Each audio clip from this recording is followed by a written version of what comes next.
Hello everyone, welcome back to the Fast Travel Lounge. My name is Patrick, you're listening to episode 25. That's right, we've made it to the quarter century mark. I am joined by Saif, Steve, and Josh. Gang's all here. Say hi everyone. Hey everyone. Hello friends. Well, that what a strange thing to say. Yeah, it was harder to get out than I thought. Everyone's probably wondering, is this the week where we finally talk about Last of Us Part 2? No. Gang, wait, what? No, I am delaying it another week. I haven't played it yet. No, fuck Saif, yeah, we are doing it. Yeah, everybody turn back on. Surely this is the week, right? We've already delayed it, like, I don't know, more than... More weeks than there are Last of Us games. Yeah, true. We will be the last of us if we keep going. Yeah, the last of the discussion, finally. Looking forward to getting into that. I guess I have to ask, how's everyone's tech doing today? My tech's all good this week. Yeah, actually, I've got a funny story about tech. Is it about a rice cooker? No, that thing lasted 2 cooks and then it died.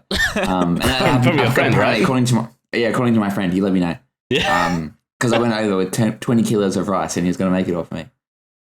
So I recently bought like a washing machine, right? And it's got like Bluetooth connectivity, but not like Wi-Fi. Oh wow, that's a riot! Absolutely hilarious, Stephen. Oh no, why would it have Bluetooth but not Wi-Fi? Like why would it? Because Bluetooth is based on what? Can you at least plug an aux cable into it? No, so it must only work with like wireless headphones, but I can't get it to connect because there's no screen that says pairing or anything, so I can't. I don't know how I'm supposed to connect it to my AirPods. Because there's a Bluetooth button there, and the instructions say it runs on Bluetooth.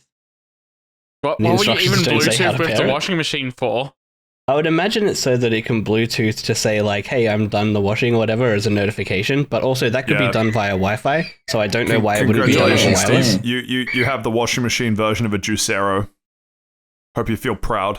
What's a Juicero? And yeah, thank you for asking. Wait, like actually? Isn't that something the smart... Is it a New Zealand thing? What? No, it's the thing that absolutely tanked on Kickstarter. It was the smart juicer.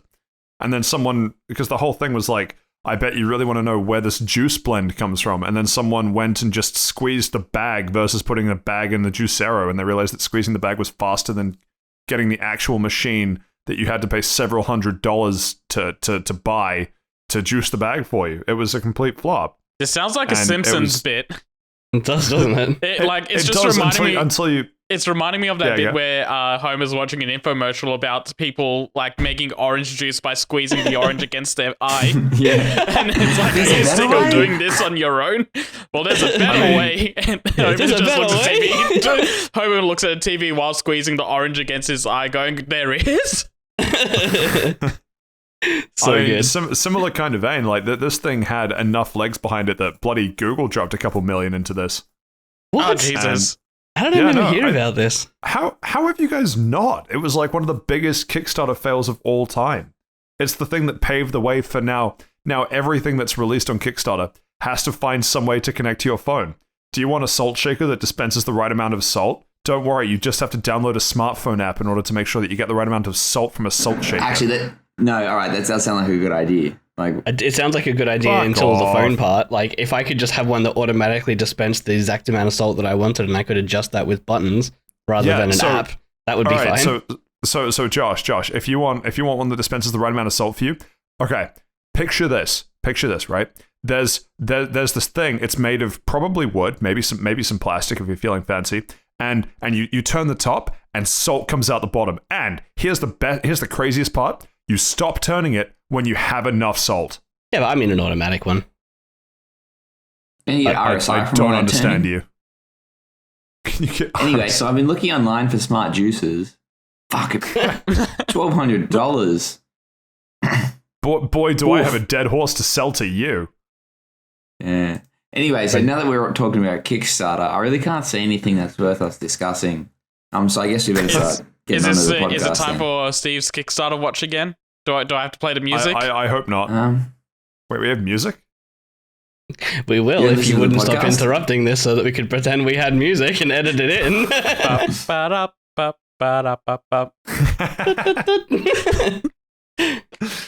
I like the one where it's just that, but like the awkward pause gets longer and longer and longer as the video goes.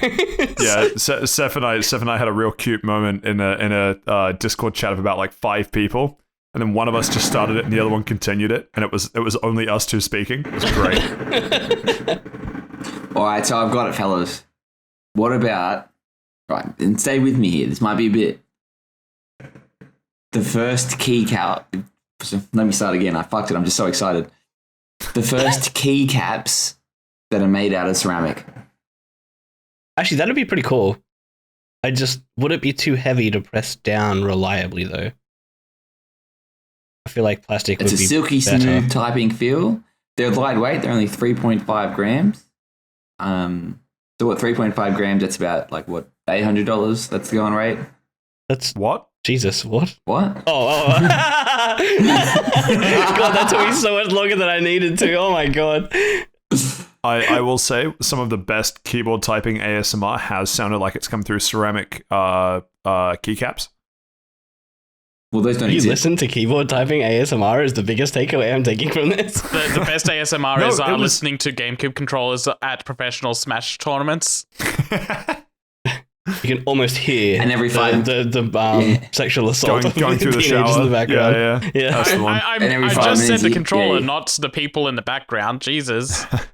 No, ASMR records it.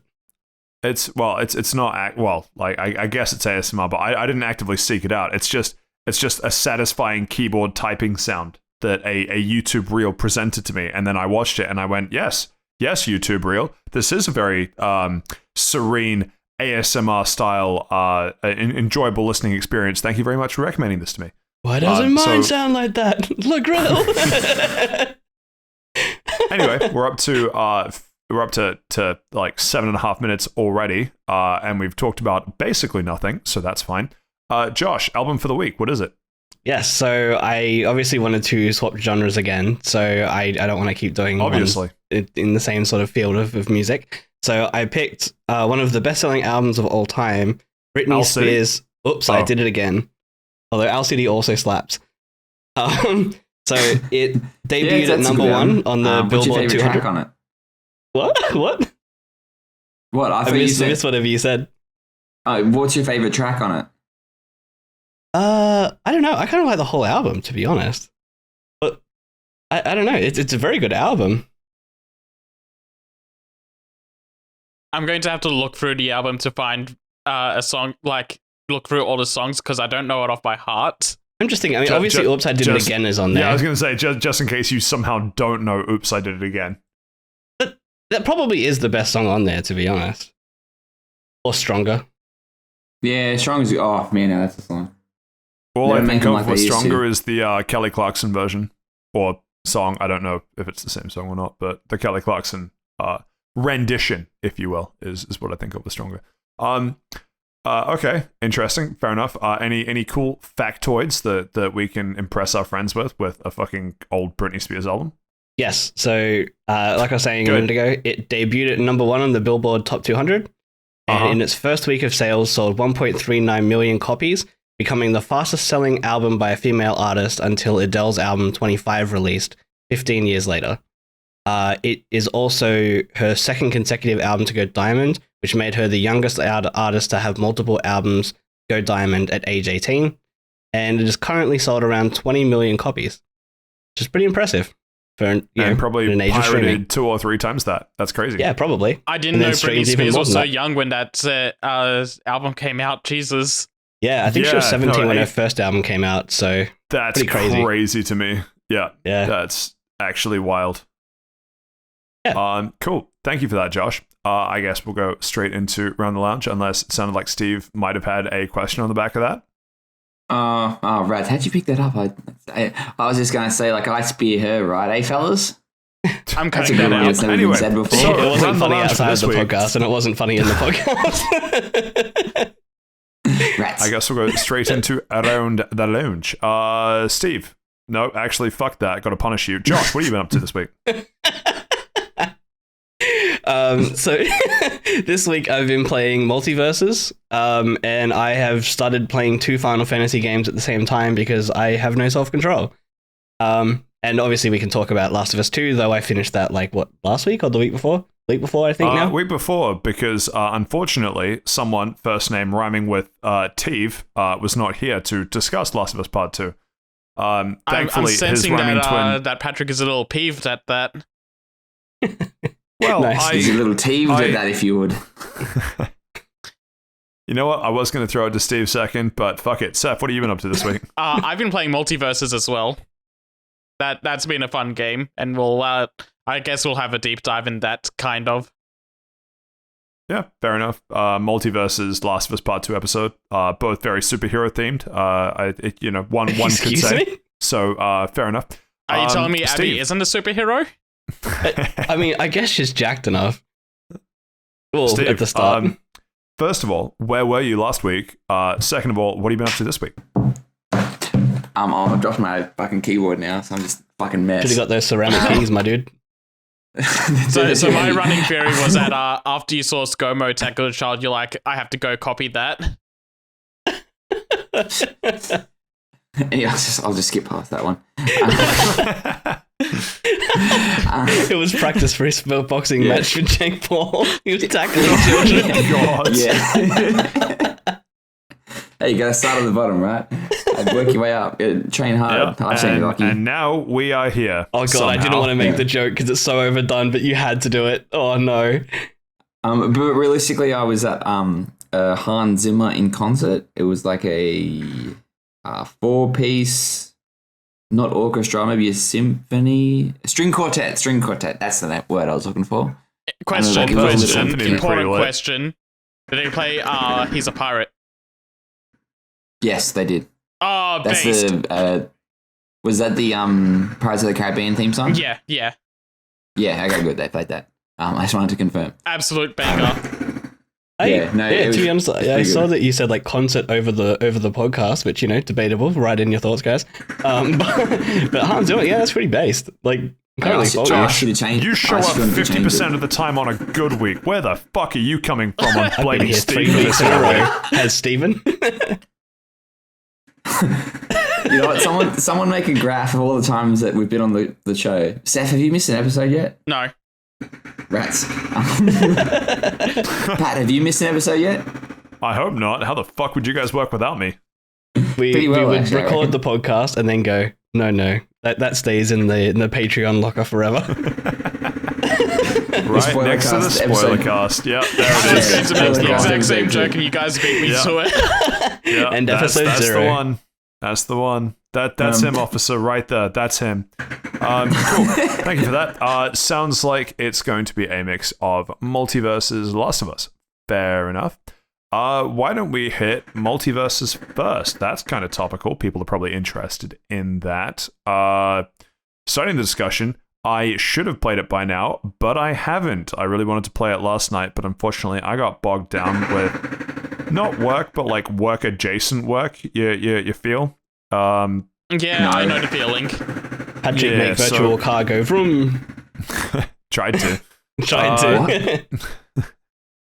I as part of work, am part of the AWS Deep Racer League, which we will not get into because it doesn't involve games, nor pop culture, nor make me seem like a more interesting human being. So we will skip right over that. Man, look at this guy. He does it all. He does films. He does whatever that was. He does games. He does podcasts. Well, thanks He's for also asking. learning Python. Actually, no. Well, Python, so he's a snake charmer now. Well, my name's Patrick. I did, in fact, chase the snakes out of Ireland initially, but that's fine. You can It's like a reference that I'm just not aware of. Where the fuck do you think St. Patrick... What? I had no idea that that's what it actually was for. Haven't you seen that Whacking Day episode of The Simpsons? I had no idea that it was actually based in real life. What the heck? I was Who do you thinking think of was in Whacking Day Dirty the entire Dancing? That was time. St. Patrick. I've never seen Dirty Dancing. Obviously, I've seen I Dirty breathe Dancing. like straight egotistical. I can't think of the Big word. fella, But why would I watch that? Pull up the because album every review time again, I hear Nicola. you open your mouth on this podcast, I and the audience think, straight. Pull up the Especially album my opinions, they're straight edge. Straight in the wrong direction. Obviously, you get Straight in the multiverse. wrong direction, In the wrong exactly. direction. God damn it. That's still a 180-degree line, so technically it can be either way. It's like when the radio's like, the politician did a full 360-degree turn and they meant 180, but I guess that's what I get for studying math like a nerd. I Anyway, mean, it's called 360 because you Getting- turn 360 and walk away. Let's all talk at the same time. I'm sure that's good content. Yeah, excellent content. Audience loves to hear it. I have a question for you, Patrick, before you try and move on for it, though, right? Because it's Well, I've been relevant to trying gaming. for like 5 minutes, but I sure, know. why I not know. just derail it further? Why didn't you take the Gran Turismo AI that's beating all the main races into your program to drive the car? What the fuck are you talking about? Let me think about that for a sec, Josh. You want to ask me. You want to come to me. You come to my house and you ask, "Hey, Gran Turismo 7 just straight up didn't work for everyone for like a week. Why didn't you just make the AI not work for a week and wonder if it beats other AI?" I mean, to be fair, the AI technically works. But yes, no, fair point. Point taken. You may move on. If I wanted to train an AI on letting me know famous milestones in Lewis Hamilton's life, I would use Gran Turismo 7. Thank you. But unfortunately, I have better things to do, such as moving a car around a track, thanks AWS. So no, I will not be using Gran Turismo 7. I will be using AWS with a weirdly large amount of calculus and math. Thank you for asking. It's totally not a traumatic experience my therapist and I are trying to deal with. So why don't we move back on to multiverses? I can't wait till we get to Multiverses, the thing GT7 that- later. My favorite part about this is that no one knows what's going on except for me and Patrick.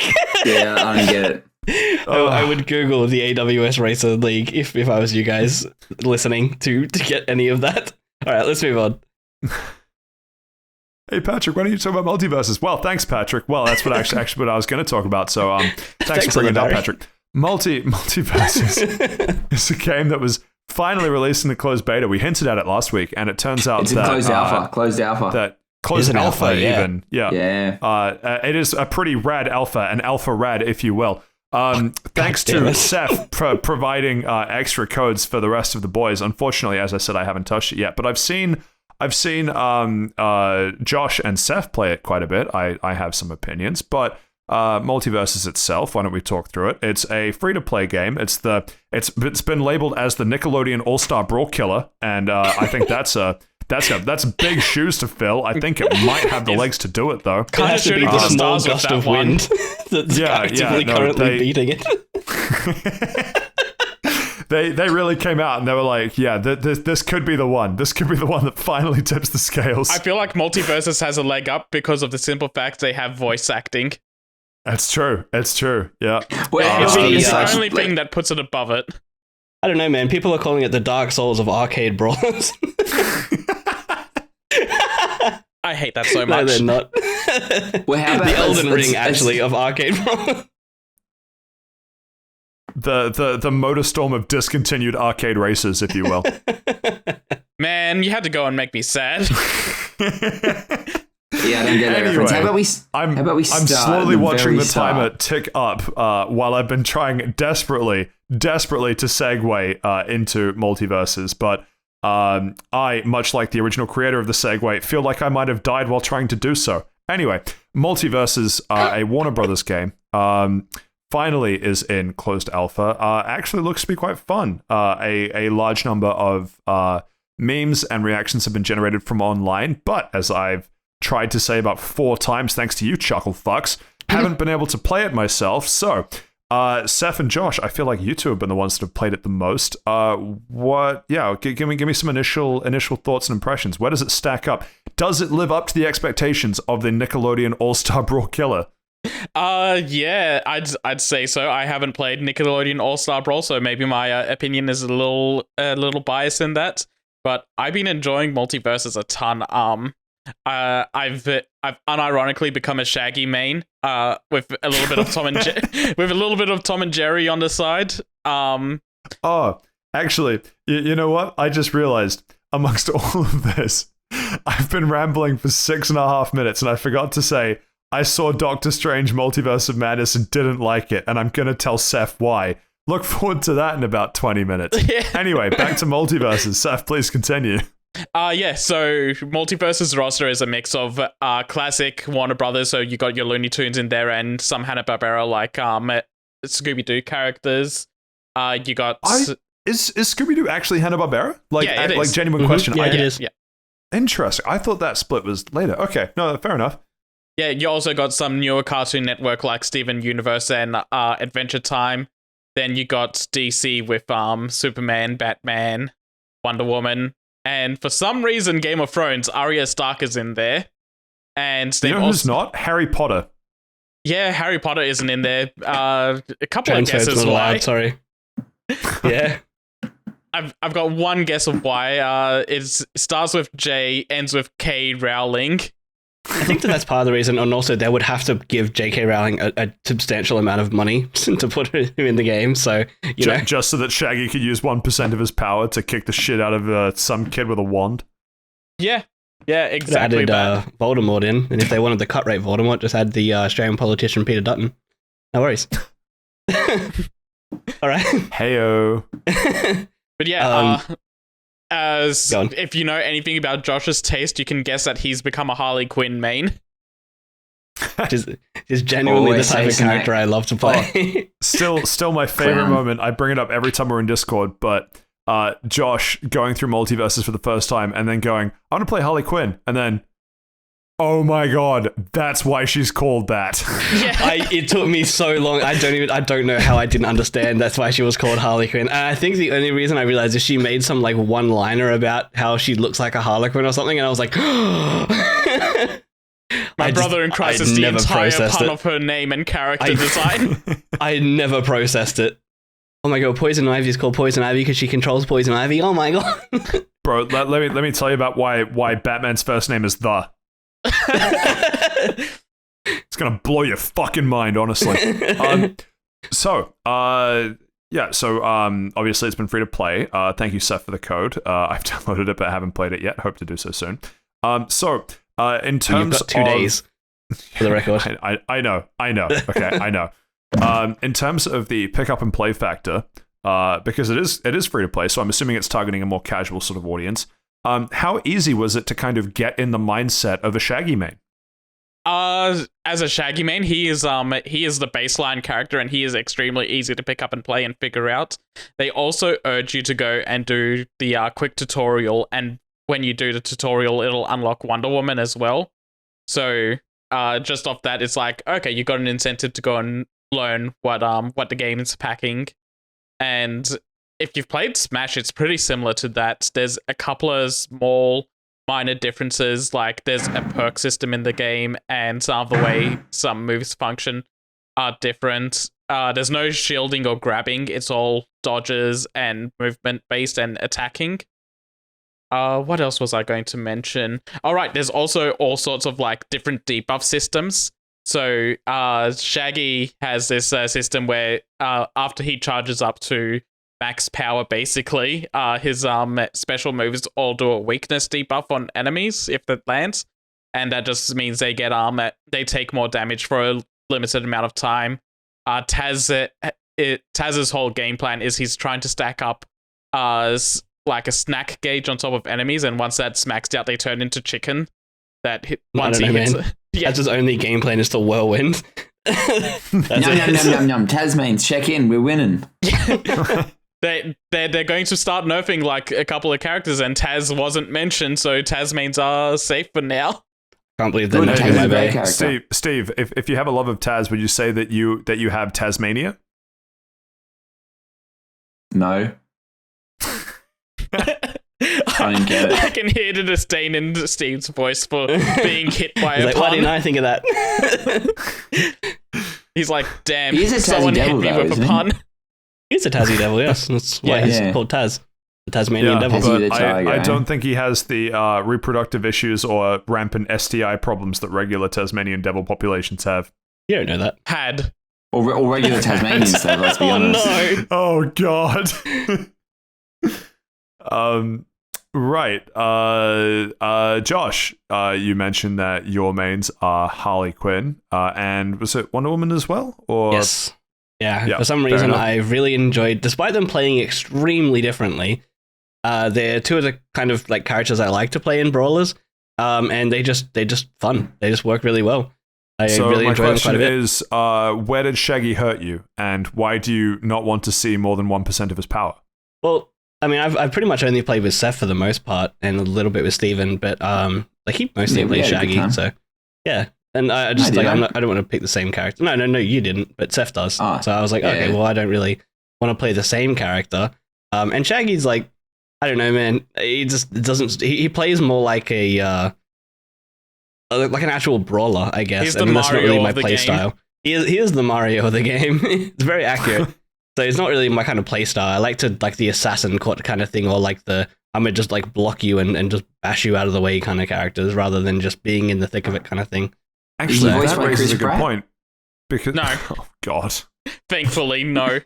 They actually get all like the main voice actors for the characters to come back and reprise their roles. So like whoever's currently voicing Shaggy and Velma came back. They got why am I blanking on his name? The voice actor for Batman everyone loves. John DiMaggio. John DiMaggio is Jake the dog. They got Arya's actor back to voice Arya Stark in the game. Daisy something? Yeah, something like that. He's Googling. You can hear the types. That's the ceramic key tops Kevin right Conroy. Kevin Conroy's the voice actor for Batman. They doesn't got sound like back. A villain name. I cannot wait for Joker to be unveiled and it's Mark Hamill.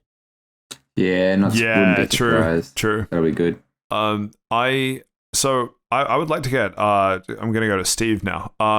Steve, obviously it is quite refreshing that we get to actually hear voices in a game. But I've heard that it turned out that it was actually Chris Pratt that did all the voices for Nickelodeon All-Star Brawl. Does this change the calculus on which one the better game is for you? I'm sorry, there's voices in Nickelodeon All-Star Brawl? That's the joke. Can't you hear it? He was doing it. He was voicing sign language, so it doesn't translate very well, but it's there. Yeah, he was speaking Braille. You have to put your TV on max volume. It's pretty quiet. Yeah. Oh, so that's how his Garfield's gonna sound. It doesn't work on Mondays. He's going for the strong but silent type, you know. Do you reckon they make him record voice lines on Monday? Surely you get that day off as Garfield. He has to really get into the character. Or they only make him do it on Mondays because he hates Mondays and he has to like show that hatred. That's true. There it is. There it is. So a more serious question. Multiversus is kind of designed around the whole 2v2 mechanic. Where do people feel having a game that's revolving more around the 2v2 mechanic than what's kind of your more traditional kind of free-for-all or 1v1 type thing? Is it refreshing? Is it annoying having to rely on another human? Like, where are people at with the idea of it being 2v2? It definitely does depend on your other player, because there was one game I played with Josh and I got like 4 kills and he got 0 of them. Oh, so how hard did I carry the other ones? If you let me finish my story, my back was so devastated from that Josh had to carry me to the next one. Yeah, I'm not sure how I feel about 1v1 in this game, or free for all will probably be fine, but 1v1 I feel like the characters are a little too weird for that. And yeah, there's a couple of like moves that like will rely on it being like an ally based game, like Wonder Woman can use a lasso to pull players in. And Rain Dog's entire moveset is based around helping his partner. Yeah. Which Rain Dog is a original character for this game, for context. Original character, do not steal. And there's one more original character, isn't there? Not at the moment, no. No, okay, no. Yeah, because I believe they came up with the Batman initially, just for Multiverses. I haven't heard of this character called Bugs Bunny. I think he's an original character. Well, all right, so to be fair to that, it is crazy to me that they decided Bugs Bunny would be a mage, and in fact that they even introduced different classes of characters. I guess it's kind of taking after the kind of light, medium, heavy loose tiering of something like Super Smash Bros. Yeah. Super Smash there's Brothers. that sort of thing, but there's also little offshoots. So like the light characters in this are the assassins like Harley Quinn and Finn. The mediums are bruisers, which are Batman and Shaggy. Then you got the heavies, which are tanks, Superman and Wonder Woman. Covered those, but then you got little offshoots like experimental. No, Velma is a support. Steven Universe is also a support character, so they're more based around trying to buff their party members and debuff the enemies. And then you got the mages, which are Tom and Jerry and Bugs Bunny, which they're called mages, but their entire game plan is just put as much shit on the screen as possible. And then you've got the what's the tier called in Pokemon that's banned again? Ubers. Uber. Yeah. Ubers? Yeah, that's Jake. Yeah, fuck Jake. Yeah, Jake the dog is what a cancer. No, his down spike is pulling out a skateboard and doing Tony Hawk Pro Skater moves on you, so I think he's kind of based. No, that's only if he's not using his special though. Yeah, you never see that movie because it's just the left People special, just do the house or the special. boat or whatever. Yeah. Or I'm a pony. Oh, I'm not a pony. Oh, I'm suddenly a pony again. Bro, where's the cooldown time, you fuck? Yeah, there is no cooldown time. You can't stop him. He's like invincible. He's invulnerable while he's doing it. Plus, you can only hit him with a projectile. Is the only fucking way to break him out of it. I swear to God. That's another thing I want to bring up, though. How do you guys feel about the cooldown system? Because coming from other fighting games where there aren't any cooldowns, I'm a little put off by them. I think it needs to be there. So, but instead of so when you mean cooldowns, do you mean that how they've got that attack decay thing? Is that what you mean? No. Attack decay is something where if you keep spamming the same move over and over again, then it gets weaker until you start using other moves.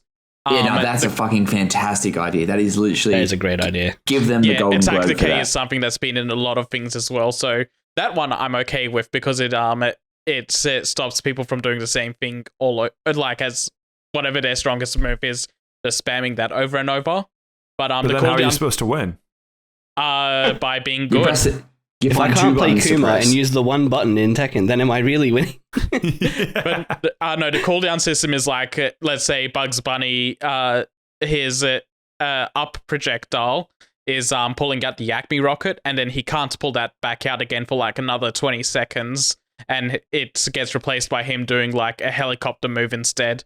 Or Arya Stark's side special is she throws out the dagger and can teleport to it. And when that's on cooldown, she does like a spinning rapier move.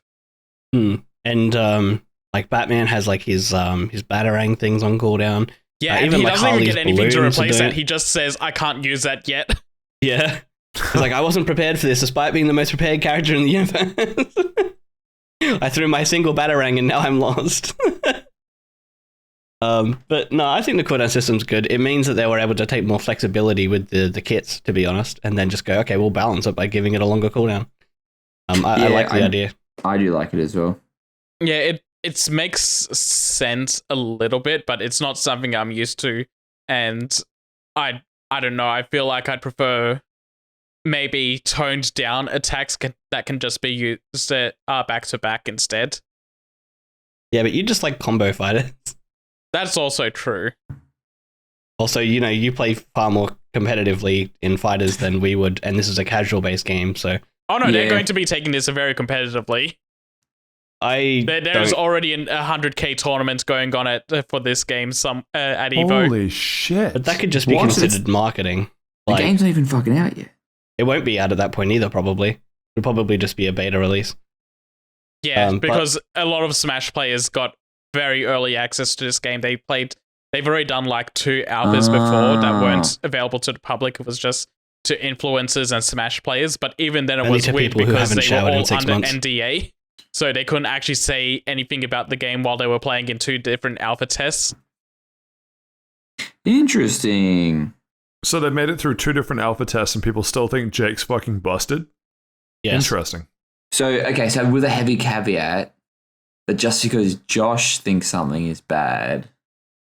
I'm not the only one that thinks Jake's busted. In fact, they're nerfing Jake. So. Yeah, they've already confirmed they're going to be nerfing Jake, nerfing Harley Quinn, and there were 2 more characters I can't remember off the top of my head. I think Rain Dog and Steven Universe. Yeah, it's like the moment I read that Harley was being nerfed, I was like, Yeah, that makes sense. Like, I'll just step into a match as Harley and just win most of the time. Actually, Warner Brothers also owns the Mortal Kombat IP, don't they? They do. They do. I don't want to imagine crossover. Scorpion versus Sub-Zero versus Shaggy. That would be great. When's We've Goku already coming? seen that Shaggy can kill Scorpion in some Warner Brothers material. They had Scorpion showing up in a title card sequence, and Shaggy just came up behind him and broke his neck. What? 10 out of 10. So, obviously, this is on the back of a closed alpha test, looking to wrap up the discussion, by the way.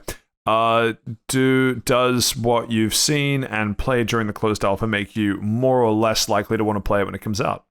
I'll absolutely play it when it comes out, which I'm surprised at because I didn't expect to like it at all. And also, for an alpha, fucking it is sick of you saying that. polished. Jesus Christ. No, but I really didn't like at all. I don't like. I like Smash as a party game, and I like other fighting games pretty much as like a fighting game to play for an hour or two. This is just fun. It's just casual, and I think the 2v2 element is a huge part of that. It's So I really much like of the group chat before Josh playing it. Oh, I don't think I'm going to like it, guys. Oh, I'll play it for a bit, I guess. I didn't think I'd like it. I mean, to be fair, if Harley wasn't in there, I'd probably still be on it, but I really like playing Harley, so You would have found another main. maybe. Arya's quite fun. Based Shaggy main like everyone else. Oh, actually, need to briefly give a shout out to that.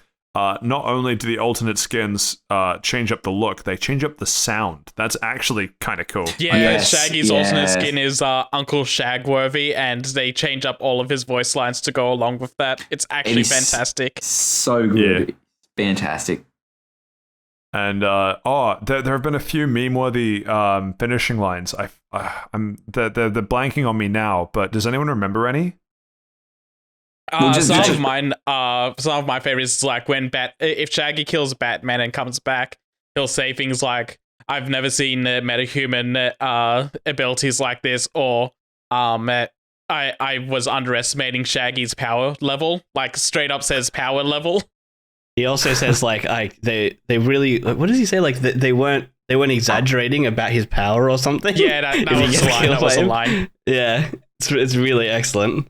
Yeah, and it's good that they sort of talk to each other as well. Like, yeah, that's a Superman fantastic touch. Superman will talk to Batman. Batman will talk to Harley Quinn, but like they'll do their out of universe stuff. Like, I think Jake and Superman have a conversation. Jake has a conversation with conversation is one line, but like with Rain Dog, and he's like, "Oh, hey, can you transform too?" or something like that. Like, the best ones though cool. is whenever Tom dies, he does like different versions of the Tom scream. Like I've heard like 3 or 4 different versions of his scream when he dies. It's fantastic, and it's exactly what people wanted. Scream. oh yeah, it just gets pretty annoying after a while. I'll be quite honest. I like Superman like reversing Harley. It goes like, oh, I see why the Batman's having so much trouble with you. Or like, are you sure you don't have powers? It's really good. There's quite a few good lines in it. Bugs talking to Harley. I've been swinging mallets since before you were a baby. Yeah, that's right. That's a good one too. That's a good one. Yeah, no, they're having fun with it, which is cool. Yeah. So thanks, Dad. You winning, son? So I guess we'll just quickly hit the out of 10s based on the closed alpha. Obviously, things might change before the full game is officially released. We didn't really touch on the perk system, but I don't think that has played a huge part by the sounds of it. It sounds like the perks are I like the perks for the individual characters. There's a couple of ones that I like. So for Shaggy, he's got 2 of them, which is one of them he'll enter his rage states when he goes over 100% health, or the other one is if you pull out a sandwich, it charges his rage state faster.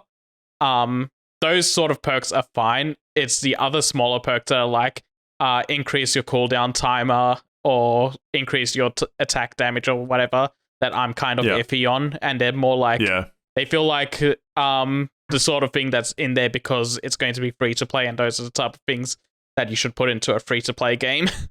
Yeah, so it's almost like the you almost sort of want the perks / loadout kind of system to be so specific to the moveset of a particular character. Like you want, like as you were saying, sandwich builds rage, which I can relate to. That sounds like an everyday thing for me. For Shaggy, and like that sort of thing for the other characters. Fair enough. Josh, out of 10, what would you give it? I mean, it's incredibly polished. It plays like a full release. Honestly, I'd probably give it like an 8. Keeping in mind it is an alpha. Cool. Steve? Yeah, I'm in an 8 stage as well. Like I did really enjoy it. You can't unlock any achievements now, so it pretty much nearly makes it a 0. But I'm willing to forgive it. But yeah, like I expected a lot more disconnects. I expected characters to be broken to the point where like it's game ruining. I expected party matchup not working. I was expecting like 3 or 4 characters, but no, they gave us a selection of 10. There's a battle pass thing you can sort of progress, and if you hit a certain stage, it'll carry over to the full game. Like I don't think I'm going to hit that. It's like level 30. You got to get both things, and I'm at like level 16 or so now. Yeah, I'm about the same. If I spent the next day or two grinding it out, I could do it, because like I've only played 4 hours or so, I think, total. Though the games are very quick, and I'm like halfway, so it doesn't seem like a huge ask. Yeah, it's not that big of an ask, but it's also like we've got 2 more days to do it. I don't know if I'm going to play it enough to do it, and I don't know if I care enough at the same time. Yeah, same. Yeah. It'll be interesting to see what characters they actually release with that might make it a bit more fun. Like if they did the League of Legends swaps each week type deal? No, God, no. Absolutely not. I did not know what that is. That's basically you get a selection of free heroes, and then you have to pay with your like free-to-play earned currency from playing matches to buy them. It's terrible. It's a horrible system. Get out of here, Patrick. Shit idea. Sorry, sir. I'll it also doesn't have a big enough later. roster to do that, I don't think. It will at some point. You can play 2 out of 18. Like, if those leaks are real, we might be getting Naruto. LeBron James, boys, let's get him in. Yeah. Recreate Space Jam 2. Saif, out of 10, what would you give it? I'm probably leaning more towards a 9. The netcode in this is fantastic. It plays really smoothly, and I've had very little hiccups with the netcode. What type of netcode does it have? It has rollback. Oh, wow, there we go. There he goes. Hey, someone play the rollback alarm. Let me just put it in here. There we go. Rollback alarm got in. The rollback works really well.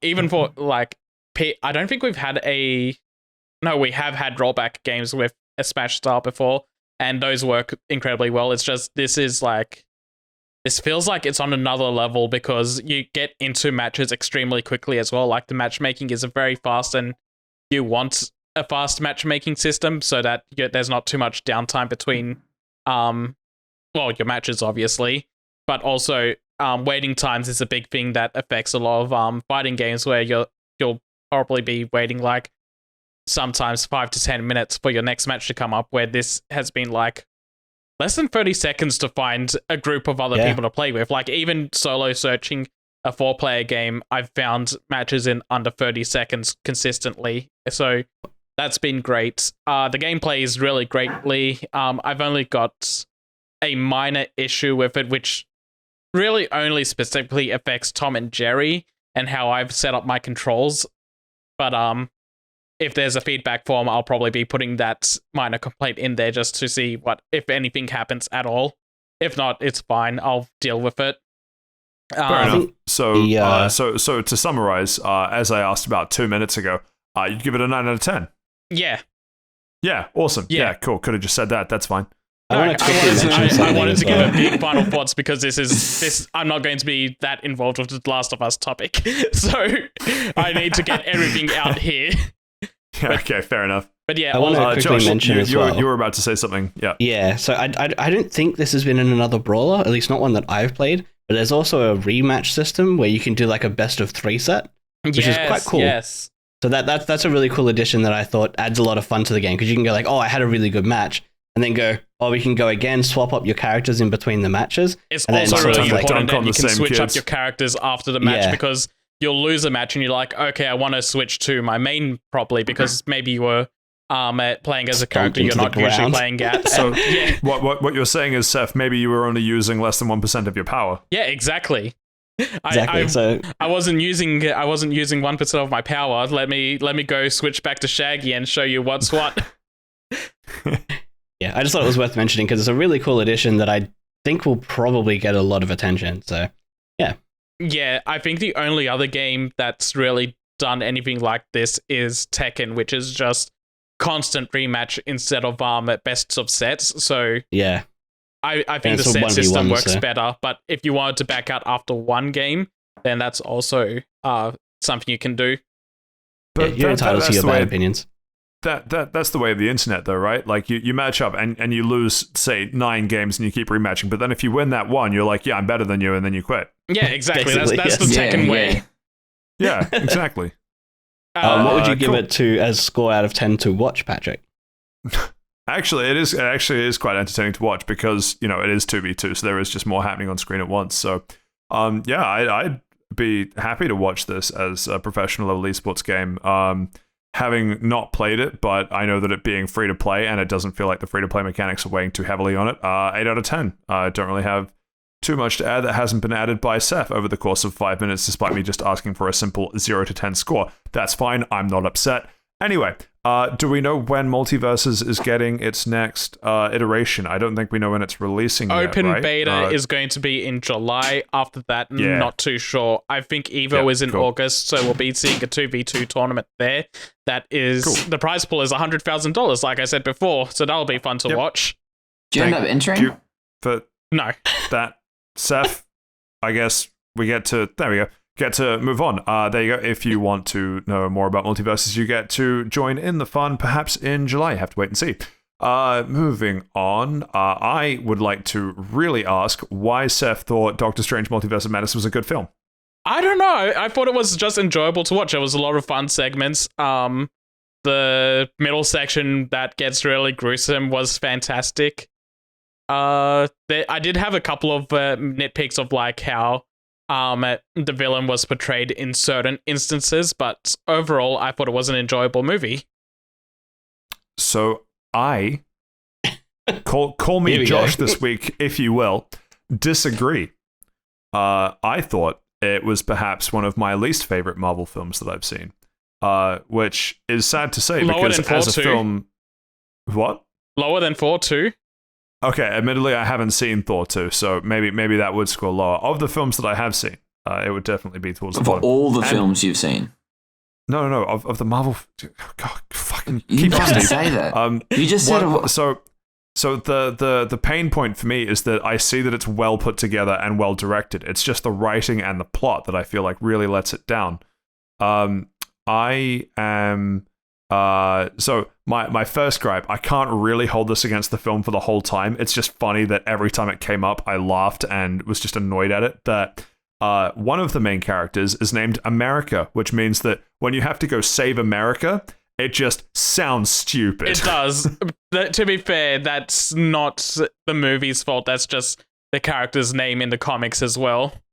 I know, that's what I mean. I can't hold that against the film. It's just every time they said, we need to make sure that America's okay, or we need to save America, it was just like, fucking really? I actually thought that was fantastic. It was just... I don't know if it was trying to be meta enough with it, so it just kind of rubbed me one, you know, in the timeless words of Voss from Far Cry 3, 1 time it's funny, 2 times it's fucking annoying. So on the plot front, so without going into spoilers, my whole issue is that they tried to play the antagonist off as, if you were in the antagonist's shoes, you'd probably do something similar. You know, they have this believable backstory, and it kind of makes sense what's driving them forwards. But the entire film doesn't need to exist, because if the antagonist went to the target that they're trying to get to at the start of the film, there is no downside to the target helping the antagonist achieve their goal. Like, literally nothing. Everyone involved is like, yeah, that's fine. Like, I don't see any issue with this happening. But instead, everyone's like, oh no, we have to just make sure that the antagonist never achieves their goal by any means necessary. And it gets blown into this 2-hour film. And it's just like, why? They also why make a point that the foot? antagonist isn't right in the heads this entire movie because of that book and how it corrupts. So the antagonist is fully like out of their mind in this movie, and that's been hinted at since earlier in the MCU. I really don't like buying that, because to me that means that your plot runs on the line of this character is mentally unstable, which means that you can't take the character at their word for anything.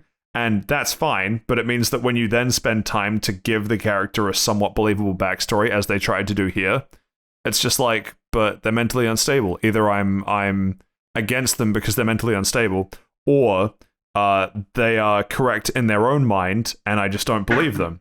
And that was kind of, they tried to do both here. Like, I don't understand where so much of the plot was the antagonist being like, oh, but if you just let me do this one thing that I want to do, you'll never see me again. I'll be happy. Like, everything will be fine. And it's kind of like, as the observing third party, it's like, yeah, like, fair enough. Like, why? Like, at this point, the protagonists are just being dicks by just not even entertaining the idea. Like, what the fuck are we doing? I never got that impression, because the way the antagonist was handling things, they were out to kill America, to take their power for themselves, and then America the country, or no, America the character. God, this is dumb from an outside perspective. Don't spoil it. I want to watch it. No, that's fine. And so sure, like, you know, credit where credit's due. I think Seth and I are discussing this. If you've seen the film, I think you're following along perfectly well. If you haven't seen the film, I don't think we've spoiled anything. Yeah, we haven't said anything. We haven't even named it. Download it right now. Yeah, and I think that's fair enough. But so my whole issue, right? My whole issue boils down to the big kind of climax of the film is that the antagonist might take America's power, but at every stage, like, it's not a might. It's not a might. They're straight up saying they want America's power for themselves, and in doing so, they've got to kill America to do it.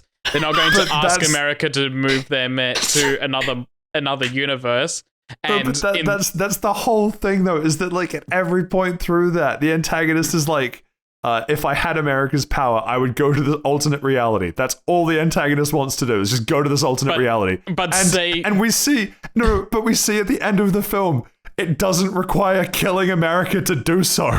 Yeah, no, it definitely doesn't. But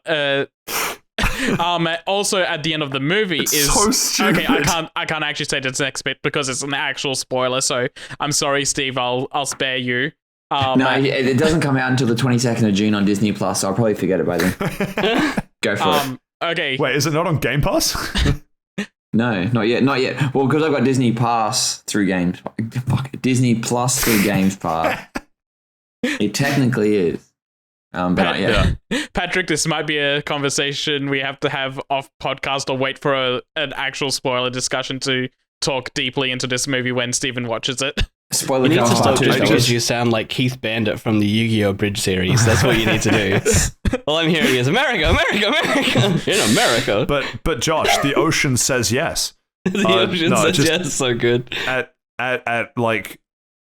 so many of the points, it's just like the antagonist is doing something that is clearly evil. But when you think about why the antagonist is doing that thing, it's just like, no, I'm on board with that. It would take America all of 5 to 10 minutes to just sort the antagonist out. The antagonist can go and do whatever the fuck they want in an alternate reality, and everyone's life just goes back to normal.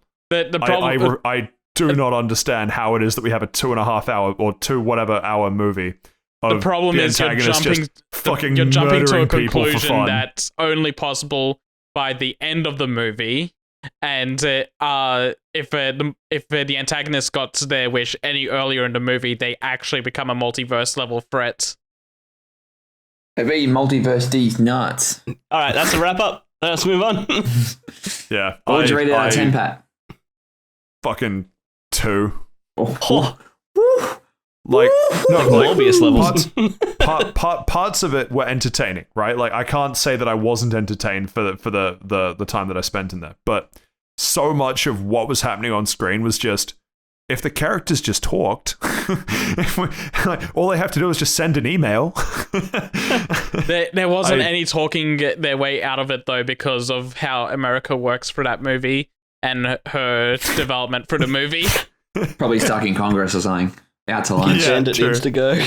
Can we move on? No, I'm happy to leave it there. Obviously, Saif said that he quite enjoyed it last week. That's fine. I really didn't, because the plot and writing let itself down. If you want to be smooth-brained enough to just switch that part of your brain off while watching it, I'm sure you'll have a good time. That's fine. I'm not against that. I have exactly one wrinkle on this brain, and I'm proud of it.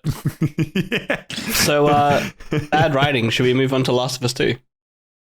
Oh, damn! What a segue. Because it doesn't have bad writing, right, Josh? You'll find out. Oh, here we go. Yeah, that is a good segue though. Last of Us Part 2, finally. It's been rumored discussion for about 5 fucking episodes at this point, so I know that the one listener out there that's super keen on this is like, to the news finally. section. Stop. I'm already broken. He's already dead. We'll have a loose caveat of trying not to spend an insane amount of time, so we might have to split this up given how long we talked about Multiverses, which I really did not think we were going to do. Jesus Christ. Bro, you literally talk about this Doctor Strange for like 4 years. My brother in Christ. You did it to yourself. And I just derailed you as well. All right. Yeah. Call me Saif. I guess from the outset, it is probably worth making sure that we're all on the same page here. I have played Last of Us Part 2. Josh has played Last of Us Part 2. Steve has played Last of Us Part 2. Saif, you have seen people play Last of Us Part 2? Yeah, I've seen most of the game. I've missed basically all of Ellie Day 2 and half of Ellie Day 3. Everything else I've seen. The important parts, cool. Jesus. Cool. So, why don't we start with the Ellie section? So, how I think this discussion will best go is talk about Ellie section broadly, talk about Abby section broadly, and then talk about whether we thought the ending was good or bad. Yeah, we can't really spend too long on this. I know. I feel like we're probably fine to drop spoilers because, it is a several-year-old game at this point. Apologies at this point, I think. Yeah. Yeah, 2 years old. Bit over. So, it came out before COVID, I think, or during COVID. Sorry to anyone that is still waiting to play Last of Us. I hope you weren't turned off by the Last of Us chat last week, but we're going to double down with the part 2, if you will, this week. Question for the group, no particular order. Going through Ellie's section, the first thing that I want to briefly dwell on is the idea of that kind of open worldy section in Seattle Day 1, where they kind of let you do objectives at your own pace. It was kind of a fairly open sort of environment. They just said, here's a bunch of shit to go and do, task listy type stuff. That was quite a departure from from Last of Us Part 1 in terms of being quite directed in gameplay. Do we think that was a good thing, bad thing? Thoughts? I liked it. Cool. Thank you, Steve. Okay. Seth, what about you? Refuses to elaborate, leaves. Yeah, leaves.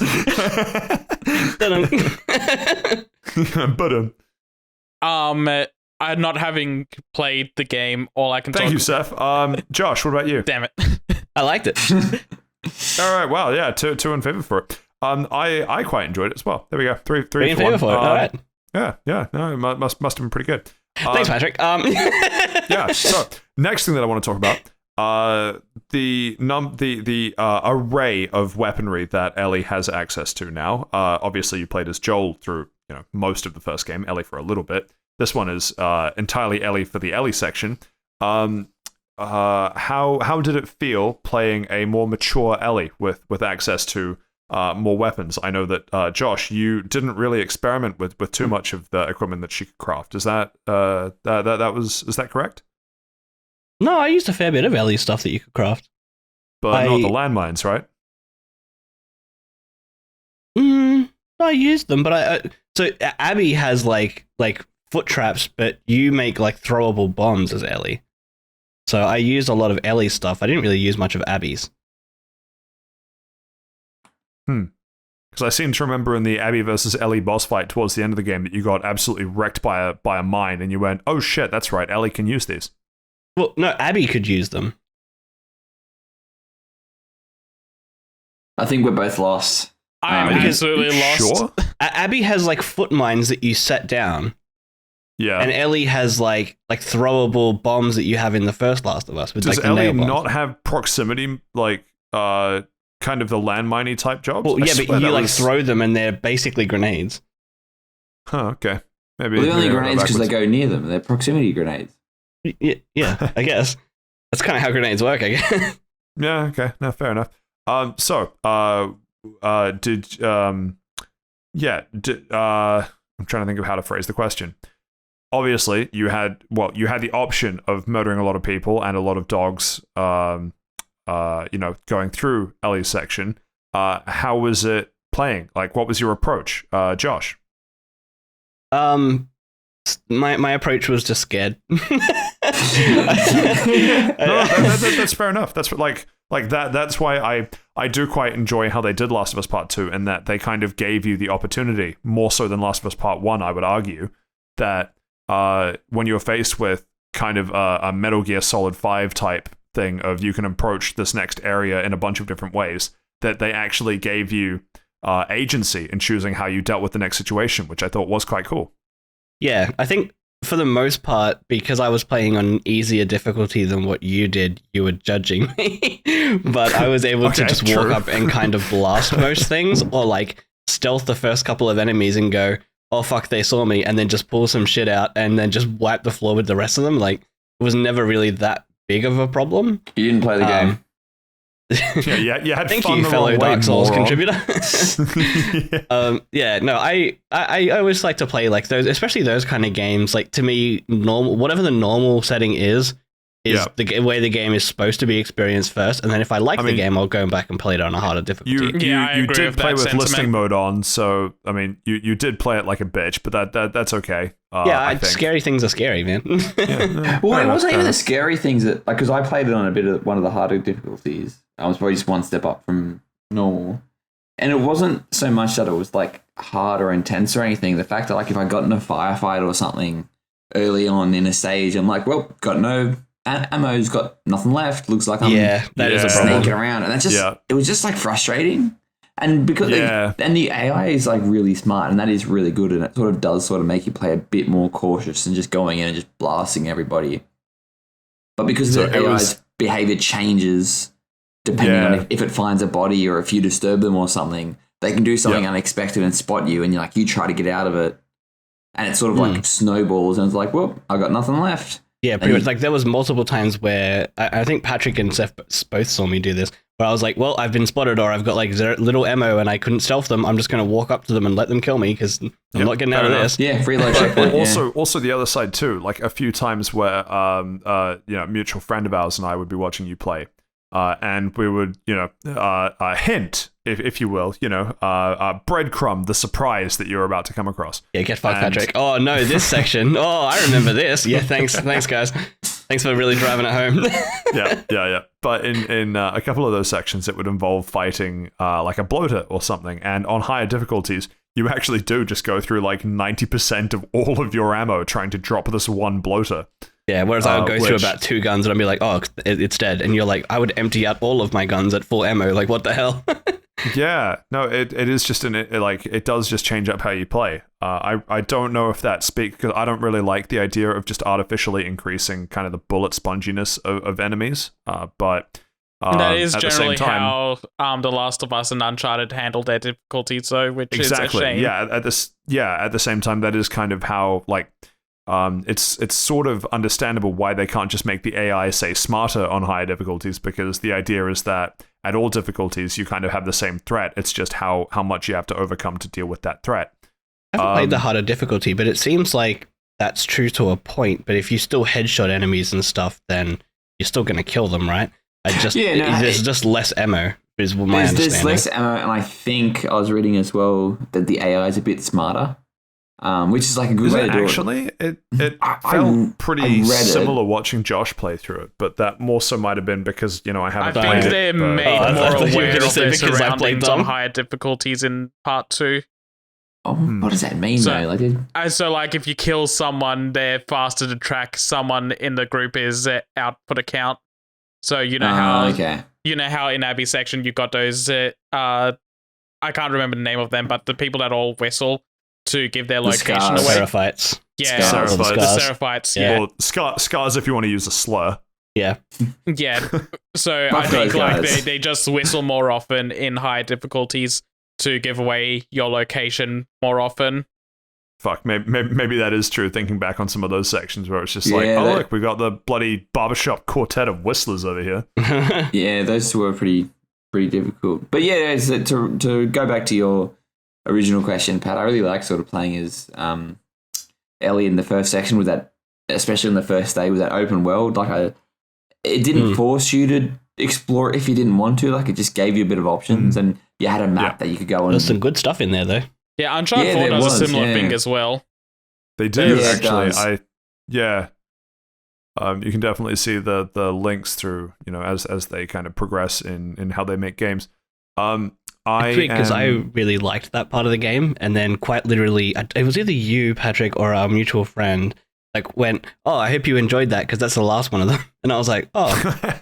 Oh, that's a shame. Like, I really enjoyed that style of gameplay, and then to find out that it was just sort of linear from that point on, I was like, I think the first day in Seattle with Ellie is the only time they do an open stage. Like, there are parts where, like, obviously, like the other Last of Us games where it's like you can run off in the other direction and find a little bit of something, but that's kind of I guess it's to really drive home that you're playing as Ellie and to introduce other characters in the setting of Seattle so that you kind of, because they keep kind of throwing you back there into locations in Seattle that you're kind of just expected to know. So I guess that makes sense, but it's a shame that it wasn't done a little bit more consistently throughout the game. But then you also sort of go in the other direction of, I don't want it to be an open world Ubisoft clone. So I'm kind of glad they didn't at the same time. Fair enough. With the Ellie section, we also got quite a few kind of flashbacky moments to when, we're grappling with various parts of the relationship with Joel, even though Joel, spoiler alert, has died. I'm curious as to the... Sorry, man. Sorry. He had an unfortunate accident playing Hot Shots Golf. What do you mean? He was playing air hockey and got really into it. And so I would be curious to know the group's thoughts, because I am just kind of conscious of time, so I want to kind of keep the conversation moving, because I think we're going to spend a lot more time on the writing and story overall, so I'm just going to try and move through stuff. So sorry if I'm trying to sort of shepherd us along. I'm curious as to what people's overall thoughts were to the idea of, even though the writers made the decision to kill Joel off early, Joel is still probably, one of the largest characters in the game in terms of amount of interactions and time spent with him. So he's dead in the present time, but you go back to flashbacks and things. Where were people at with these flashbacks? Were they good? Did they help flesh out the relationship? Were they perhaps unnecessary at times?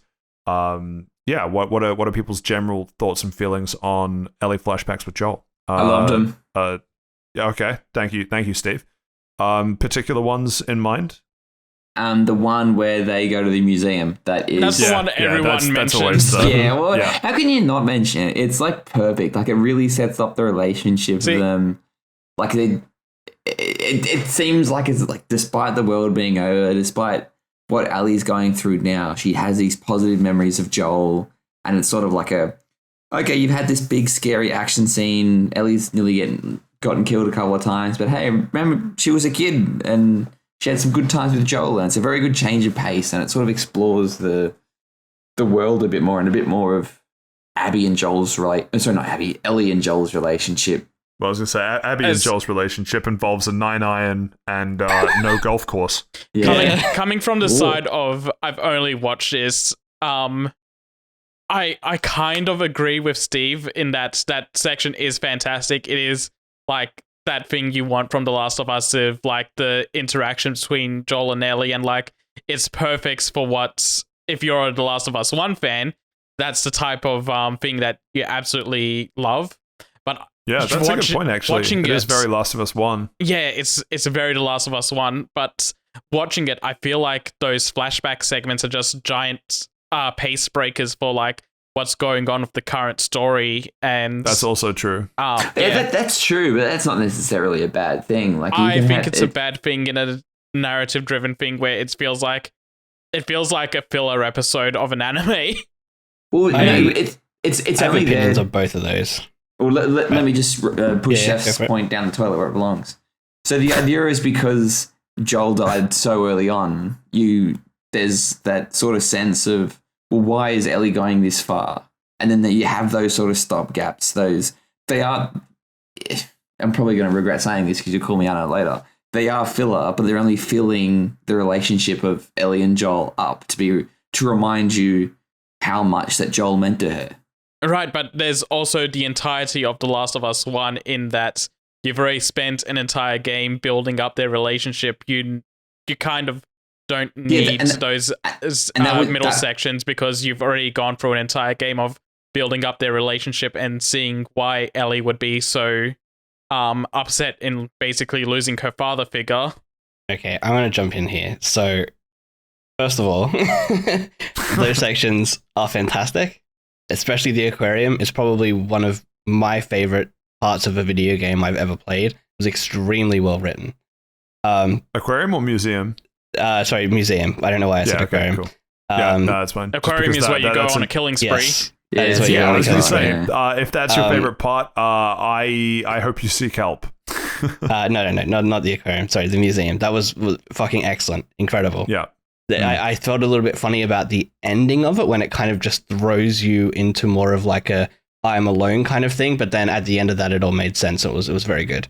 I think that it's absolutely necessary to break the pace because while you have the relationship built up in Last of Us 1, it was very one-sided in a way of it was a relationship of necessity for Ellie.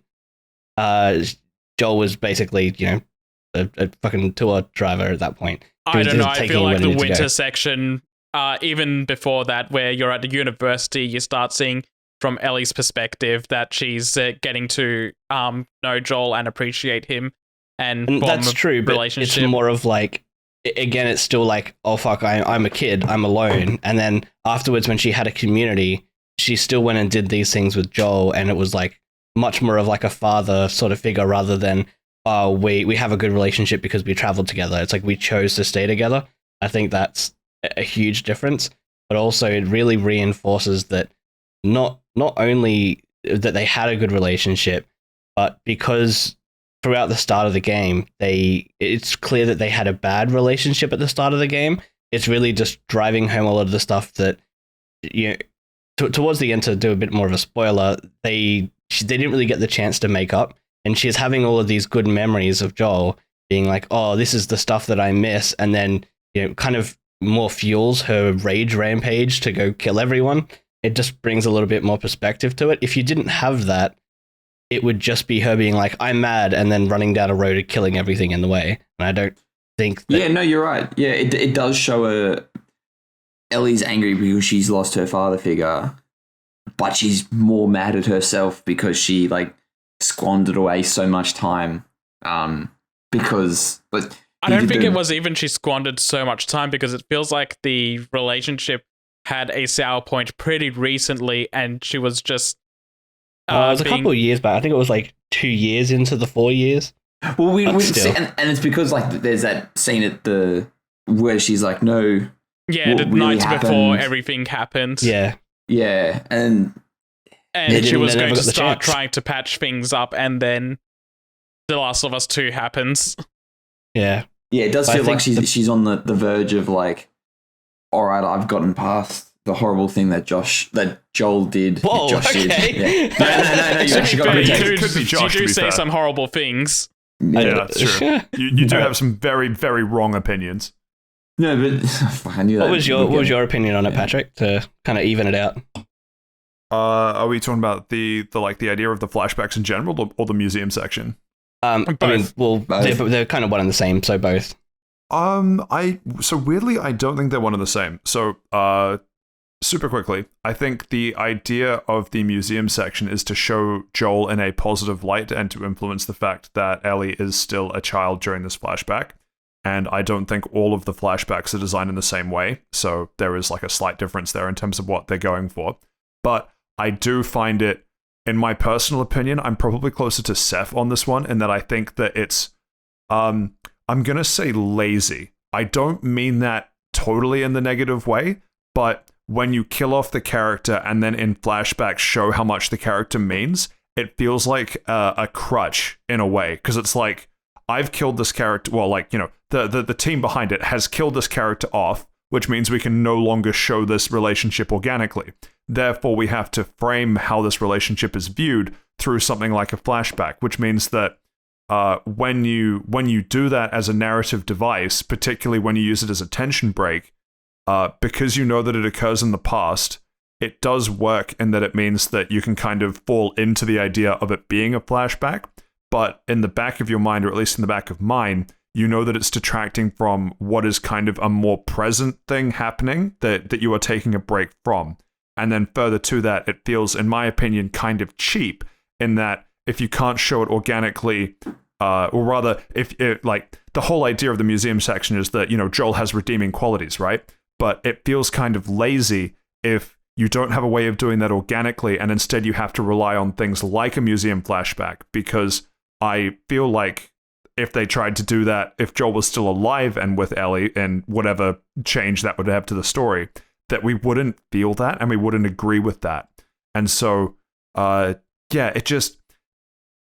can see why they did it, and if I was in their position, I probably would do the same, but just to kind of observe it as to where it, like, what role it plays narratively in the overarching story of Last of Us 2, it does feel kind of crutchy and kind of cheapy in we just get these sort of cherry-picked pieces, because the onus of proving that Joel has redeeming qualities is much easier when you can cherry-pick the moments that prove it, rather than trying to show it through, like, really difficult sort of narrative storytelling in the present time. That's probably what I'd have to say on that.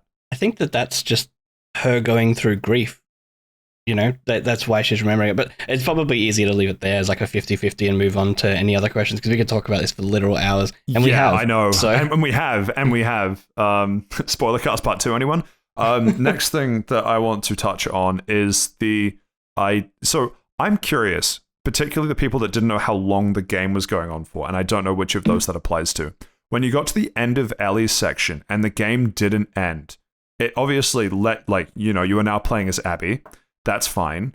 How much of the game did you think Abby was actually going to contribute to? Because she was obviously framed as the antagonist from very early on.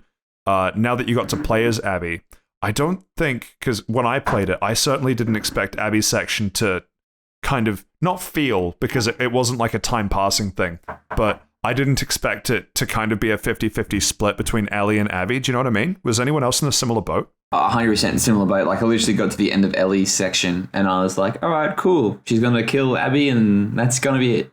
And then it doesn't happen. I knew I knew it was going to be about the same, because No Dog had an NDA for reviews and everything saying reviewers weren't allowed to talk about the Abby section of the game at all. And so basically everyone was going, we can't do a review, like a full review for this game, because we literally cannot talk about half the game and we can't tell you why.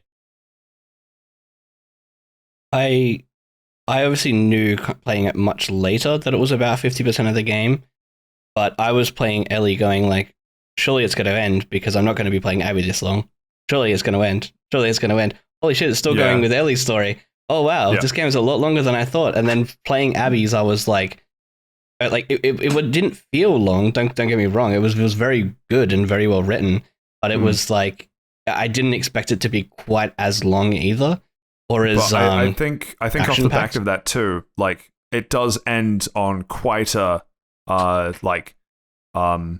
the word? Abby's section or the game? Well, no. Sorry. What I mean is when you finish Ellie's section, you know, Abby has just burst her way into the theater. She really wants to see Spider-Man No Way Home, but they're not showing it anymore, so she starts, lighting up the place. Fair what enough. A fucking reference. Jesus. But So when you then kind of babe wake up, you're playing Abby now. You have unlocked Luigi. It does feel kind of weird because you have this big thing that has to resolve, right? Like the game is going to absolutely do you dirty if you don't get a resolution to that. And now you kind of rewind the clock to Abby, Seattle, day one. And I know that when a mate of mine and I played through it, we hit that section and it was kind of like, so are we just going to have to play through all of Abby's section to get back to that moment? Because that moment, obviously they didn't resolve it because that's the whole point of why you're playing through as Abby. But again, it kind of comes back to the whole, this is a tension break / reset, but that there has to be a link back to what that moment is later on. So it did kind of throw both of us when we hit that. It was kind of like, I don't know, it felt like kind of cliffhangery for cliffhangery's sake. Like, oh, what's going to happen? You'll have to play through the rest of the game and find out, which just meant that we weren't playing Abby's section to enjoy Abby's section. We're playing Abby's section to resolve what the fuck had just happened with Ellie's section. Yes, that's a different way of looking at it, and probably a lot more in depth than I would have thought. I thought you were playing Abby's section to understand Abby's point of view. I don't think you're doing it to understand her point of view, because her point of view you get at the beginning where she well, okay, let me restart, because at the beginning of the game, so you might want to restart. Yeah, at the beginning of the game, she kills Joel. So yeah, what? and I guess from her side, you do have a bunch of stuff that's like, okay, here's why she wanted to go kill Joel. But at the same time, it feels like it's split between, now that she's gotten her kill against Joel, she's kind of doing her own thing off separate from basically everyone else she knows. And it's like a split between okay, we're going to learn more about her past, but at the same time she's off doing her own adventure. It's basically like starting a second story. Yeah, basically. So my opinion on it is that it was to not so much to understand Abby, but to humanize her. Yes. Because she just steps in like She-Hulk and then beats the ever-living shit out of the guy that you loved in the first game and went, huh. And she was like, oh, I'm not going to make this quick. I'm going to torture you, like, after the guy just saved her life and everything, right? So it was like, it was the shock value opening, but it needed to humanize it to pull off the end of the story. And that felt like what it was to me. It really has a lot of throwbacks to Last of Us 1 with, like, I just want to save Lev. Like, that's all she really wanted to do by the end of it. And that's basically the entire build-up for her story is like, oh, everyone else is human too. I've gone through growth. I just want to protect them. I want to live in a society. And that don't we all? That's kind of like what my impression of it was. Not so much for a tension break or a cliffhanger, but for you to have the other half of a story and play two major characters to have the end of the game that it did without you feeling cheated as such. And I think it succeeded. I think it did a really good job. Yeah, it does make it a lot more complex. Like, if you're just looking at Ellie's story, it's just like a story of revenge. Well, Abby's. I'm not saying that we need to cut Abby's story to make Abby seem more human, but I think it's a bit. I think the game knows what it did when it left you on a cliffhanger and then threw you into Abby's story, versus how other media might approach it of kind of a concurrent timeline, because we go through day 1, 2, 3, reset 1, 2, 3, versus one Ellie. I'm not even saying one Ellie, one Abby, two Ellie, two Abby sort of thing, but kind of hinting that this humanization was coming through the middle of it. And yes, that might have weakened Ellie's story, but that kind of comes into how much you bought into the ending, which I guess we'll touch on soon, TM. The major draw of Abby's story, I think, is, as you pointed out, the interactions with Lev and I forget the other character. Rose? No, it's not Rose. Lev and Oh my god, how have I forgotten the name? I forgot the name. The other Scar. Yeah, the other Scar. Scar 2. Everyone that I've seen that has talked about this has talked about Yara. How Her name's Yara. Yara. Shoot, why was I thinking Rose wrong? Anyway, I don't yes, know. Yara. Because of Star Wars. Maybe Actually. But the storytelling and relationship between Abby, Yara, and Lev, fantastic. No one can fault that. It is an excellent piece in and of itself. But where I think a lot of people are divided is how much that actually ties into the kind of quote-unquote story that you care about that is Last of Us Part 2. Because I think anyone that plays through Abby's section as a standalone story about the relationships between Abby, Lev, and Yara in this post-apocalyptic world is a very strong story. But that's, in some ways, not really what The Last of Us Part 2 is about. It kind of feeds into the grander story that Naughty Dog is trying to tell. So I'd be curious as to people's thoughts, not only on that relationship, but more specifically about the excursion to the Scar Island and that entire kind of, not ending sequence, but you know what I mean? Like that was a pretty climactic piece of gameplay. Where does that tie in for you guys with the overarching story of Last of Us Part 2? Steve? Or Josh? Yeah, come to last, yeah. Sorry.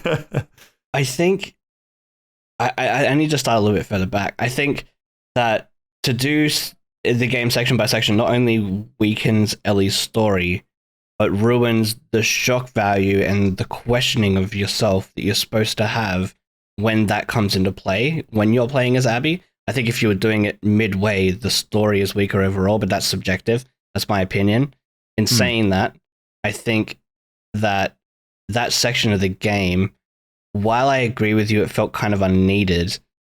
It was more, if you didn't have that as Abby, it would be just a means to an end of getting back to Ellie. There wouldn't be this huge moment where she's like, you know, you're my family, I'm looking after you, I'm here to do this for you kind of thing. If they'd skipped that entire section, there isn't any of that. And it would just, it wouldn't be as believable that she's doing all this just for Lev, just to be a better person. It would just kind of fall a bit flat. It would just kind of be taking her at a face value of, I saved these kids, that's about it. Like, there doesn't have the whole... The Last of Us 1 had this huge game that's dedicated to building a relationship between Joel and Ellie, and they were trying to replicate it in a way between Abby and these kids, and to not have a scene like that in there, I don't think it's as believable or as strong, so that you don't feel the same way for Abby as you do for Ellie or for Lev. And I think you need to have something in there. I don't think it needs to necessarily be go to Scar Island and have, like, you know, an action movie scene and have the largest bonfire in Seattle history. Yeah, but it needed something along those lines to replace that, and I think it did a really good job with what it did. I don't know what I would have replaced it with, but yeah, I something needed to be there. Saif, your thoughts?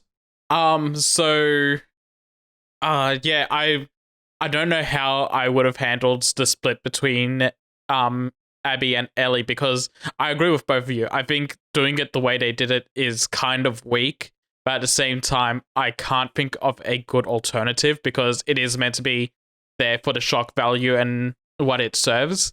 But at the same time, watching it, Abby's section is so much more what I would have wanted from The Last of Us 2. Not so much the whole also true.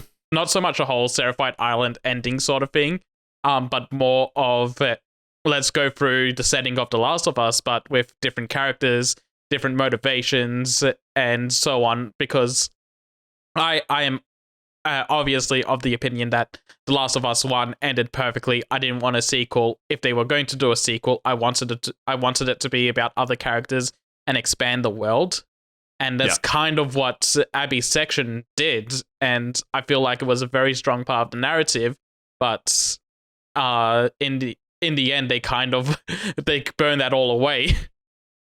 Yeah, fair.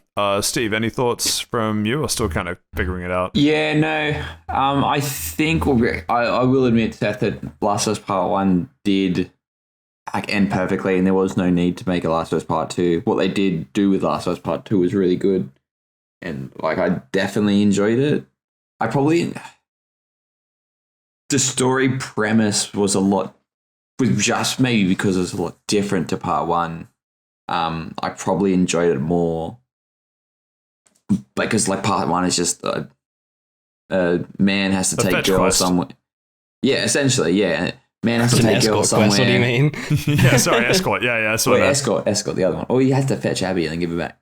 And it's essentially a man loses his daughter, man finds another daughter figure, man and daughter figure hate each other at the start, man and daughter figure love each other by the end. And then Troy Baker markets NFTs.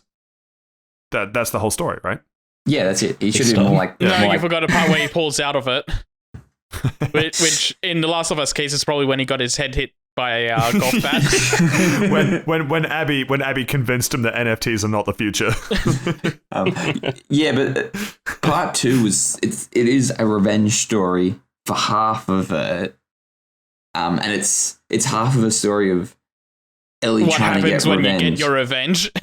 Yeah, it's not even that. It's when you can't get your revenge. Like, don't forget it. Like, the end of the confrontation between Ellie and Abby wins. Like, she really injures Tommy, Joel's brother, like to the point where he can't walk. He kills... By really injures, you mean shoots in the head. And he gaslights Ellie into going and finishing the job for him. Yeah, because he can't do it. Yeah. And Joel and Tommy are pieces of shit. Like, just, you know. Yeah.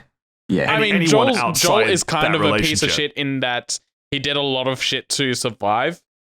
Yeah. Tommy is kind of like an even bigger piece of shit because of him wanting to go out on this revenge quest, and then when he can't do it, he's pulling out everything he can to convince Ellie to do it in his stead instead. Exactly.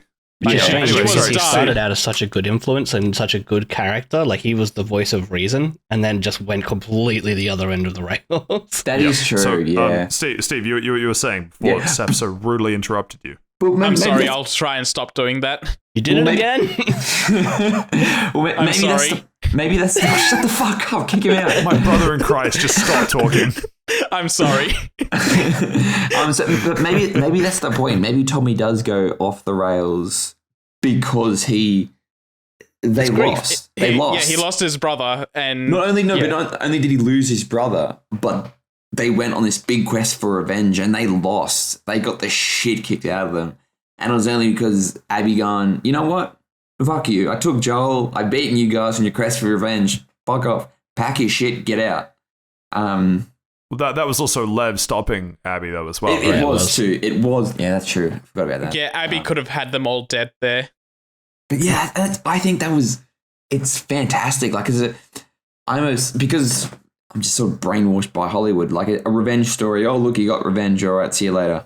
It all worked out in the end. But like, a revenge story that doesn't work, or it's just so much better. It's so much more interesting. And then you sort of, because you're playing Abby in the Abby versus Ellie part, after you've gone through this really big thing. Actually. You've gone through this really big thing on the Scar Island, whatever it's called. You've lost... Yeah, whatever. You've lost... Stop using slurs. You've lost that Yuri girl, or Yura. Yara. Fucking Yu-Gi-Oh! 5D's character. Toyota Yara. Yara, get it right eventually. Yeah. Oh, that was a good one. It just seems like you're so attached to Abby that when it's Abby versus Ellie, you're like, oh, fuck, that's right. Ellie's in this game as well. Like, maybe I don't want... I genuinely didn't know who I wanted to win. Yeah. Yeah. Which I started the Abby section, I assume, like everyone did, and went, I don't really want to do this. And then by the end of it, I was like, I really fucking love this section. It was excellent. I was really I think we need to probably leave it there and wrap up the end of the story, right? Yeah, so we're going to hit the ending in a sec, but I got two things to say. Well, first of all, quick morality check. Who threw the ball over the fence so that Alice couldn't get it? You're a fucking monster, Patrick. No one else did that but you. Yeah, it was just you, big fella. Not even I did that. And I hate animals. Cool. Says with the most animals in his house out of all of us. We got a new bunny. How many animals do you have in your house? Did you throw it over a fence? We have a cat and 2 rabbits. And by we, I mean my partner. His name is Sebastian? Yeah. That's a great name for a bunny. That's a great name for a bunny. We got 3 dogs and a ferret, so I win by 1. Well, you haven't counted the worms in his compost bin. Or the fish. And his dogs. Or the fish, yeah. No, so the bunny, to sidetrack us, the bunny came to us as Donna, not like Donna Kebab. Like, I was going to say, like a kebab? like, Oh my god. because he was found at like Auntie Donna. No, he was found on Christmas, so it was like Donna the reindeer. Oh. Yeah, I know. Shit. That's why his name's been changed to Sebastian. Yeah, and you're like, I want to name you after a crab. Don't get crabby with me, Mr. Bunny. That's what we'll all say. There it is. The other thing that I wanted to say. Good sidetrack. Yeah, no, that's fine. Clearly, I'm just. There was a tension break that was needed in the middle of the story. Oh, yeah. So now you have actually. Thanks, Josh. You're more attached to me, so then when I go in and I kill Saif, interrupting me, you actually want that. Don't kill the editor. Take someone else. Yeah, I was going to say, don't Josh has to edit, and then the podcast is never coming out. Oh, sorry, Josh. We contribute the least to this podcast, so we've got to fight to the death. We've got to go. All right, I'll be the Jake Paul. So as the final thing, I'll give you guys a chance to respond. But the final thing that I want to bring up before we hit the ending, 15 seconds on the clock for each of us. But when I played Last of Us Part 1, I thought it was a story between Joel and Ellie. So when in Last of Us Part 2 I started playing as Joel and Ellie, I assumed that the story would be about Joel and Ellie. So it was jarring to me that the game only reveals partway through that the story is no longer just about Joel and Ellie. Yeah, 15 seconds to give a thought or comment on that. Anyone? I played it too late to know that. I had the spoilers of him dying and that the game was half Abby, so I didn't have that preconception, but I enjoyed it nonetheless. I had a very sneaking suspicion that Joel was going to die, and there was a trailer they showed where Joel comes up and saves Ellie, saying, "Did you think I was going to let you do that alone?" And what a scam that is. Yeah, that is a big scam of a trailer because they removed that, and I thought the story was going to be way more interesting if that was the case, because I thought Ellie was going to lose her mind. Zombie I'm sorry Joel? I went over 15 seconds, but I had to get it out there.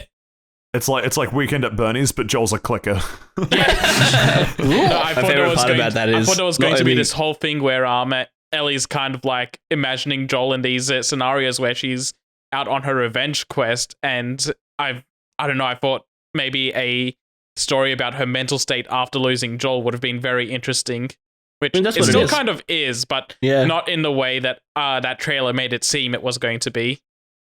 Before we move on for Stevens, I want to point out that not only was it not her father figure, but it was her current partner's ex. Yeah. Which is 10 out of 10.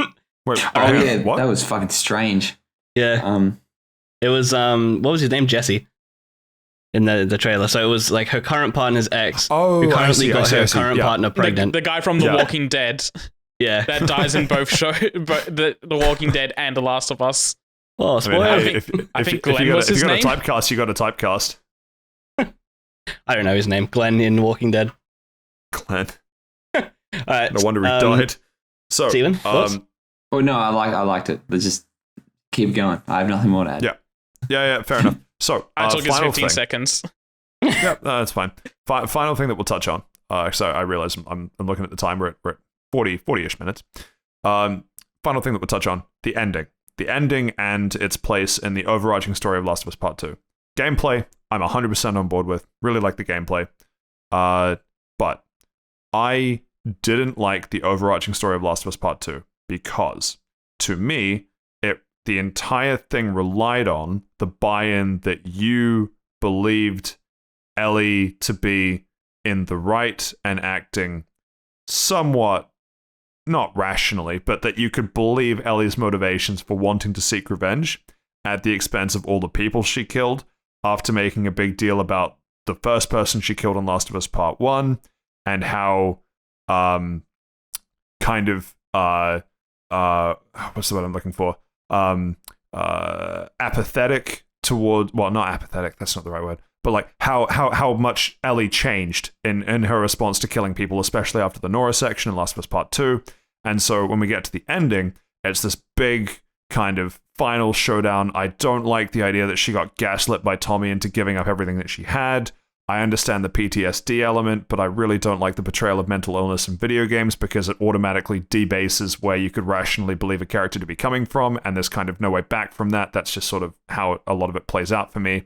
Probably I also very feel like subjective that a on lot that. of video games don't portray mental illness well, like at all. Which is kind of that's sort of its own thing as well. But when she finally goes and does the whole San Diego section, I have a theory, and I'm going to drop this in here as well, and you can respond to it in your time and how you discuss the ending.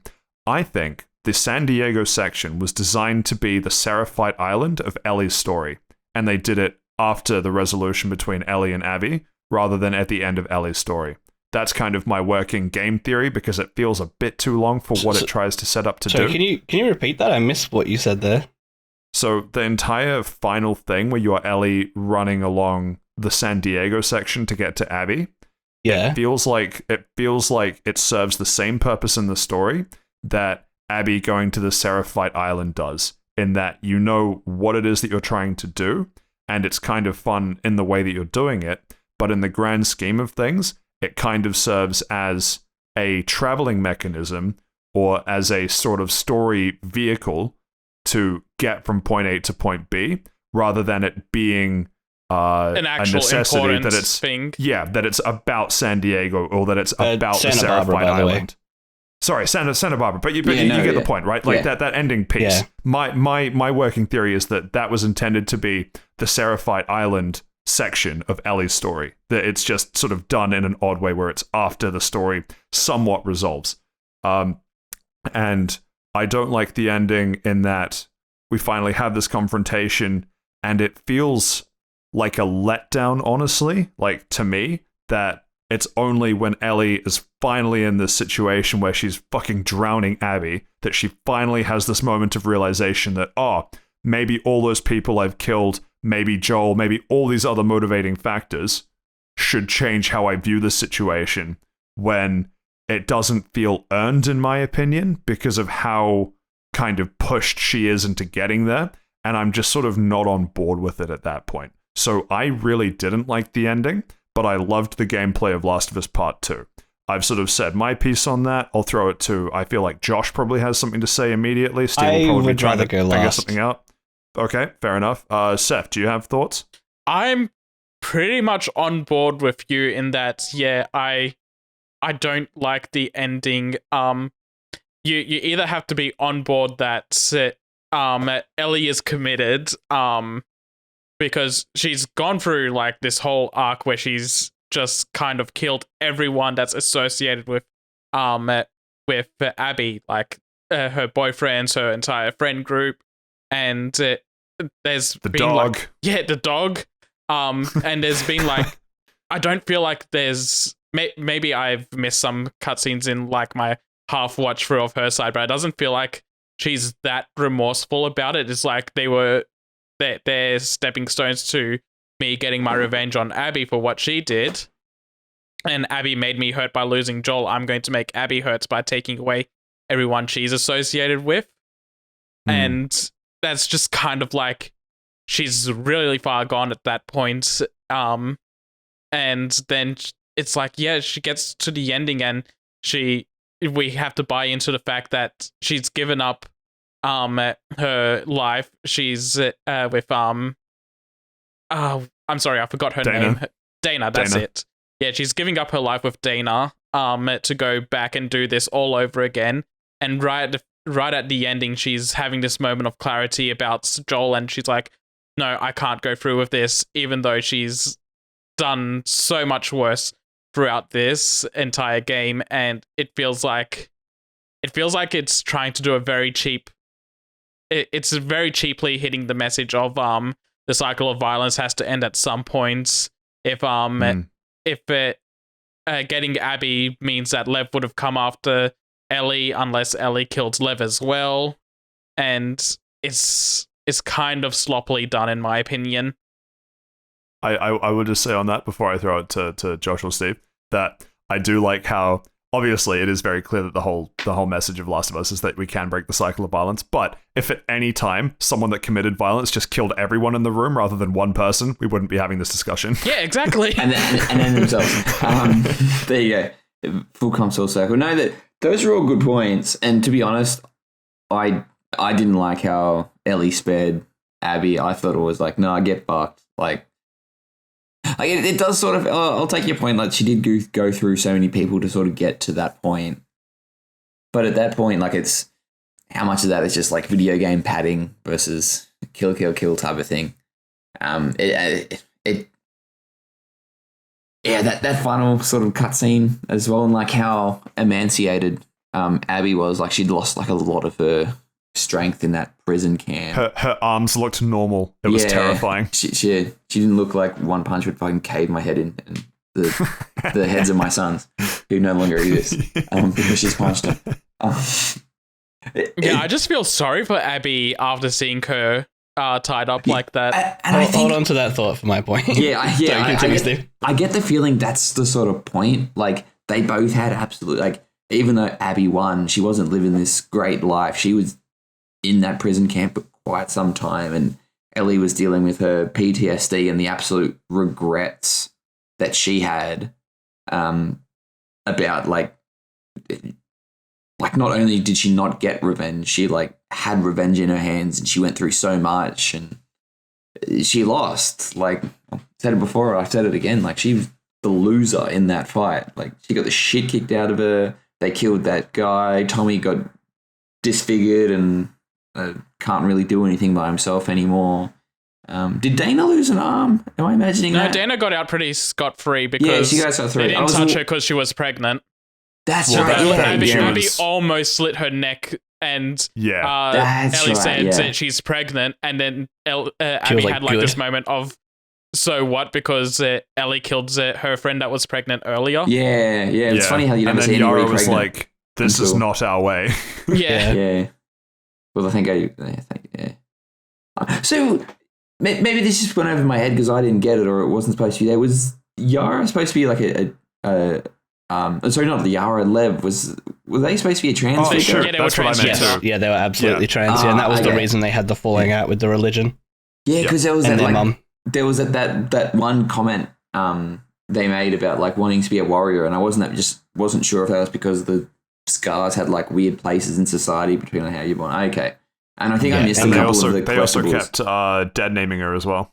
Yeah, calling her that's right.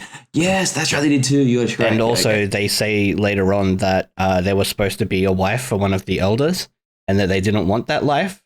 Then, when they shaved their head like a warrior, like the men rather, that's when they went, "No, you're wrong. We're going to run you out of town," kind of thing. And their mother turned against them. Blah blah blah blah blah. Yeah.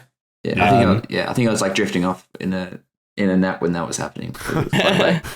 Yeah, but I did enjoy that part as well. That part, that Lev's whole sub story was pretty good. You could see what was going to happen as soon as you went to that island. But no, anyway, back to the ending. Yeah, I really liked it. Like you get to see both Abby and Ellie develop as characters. And yeah, it sort of is a cycle of violence.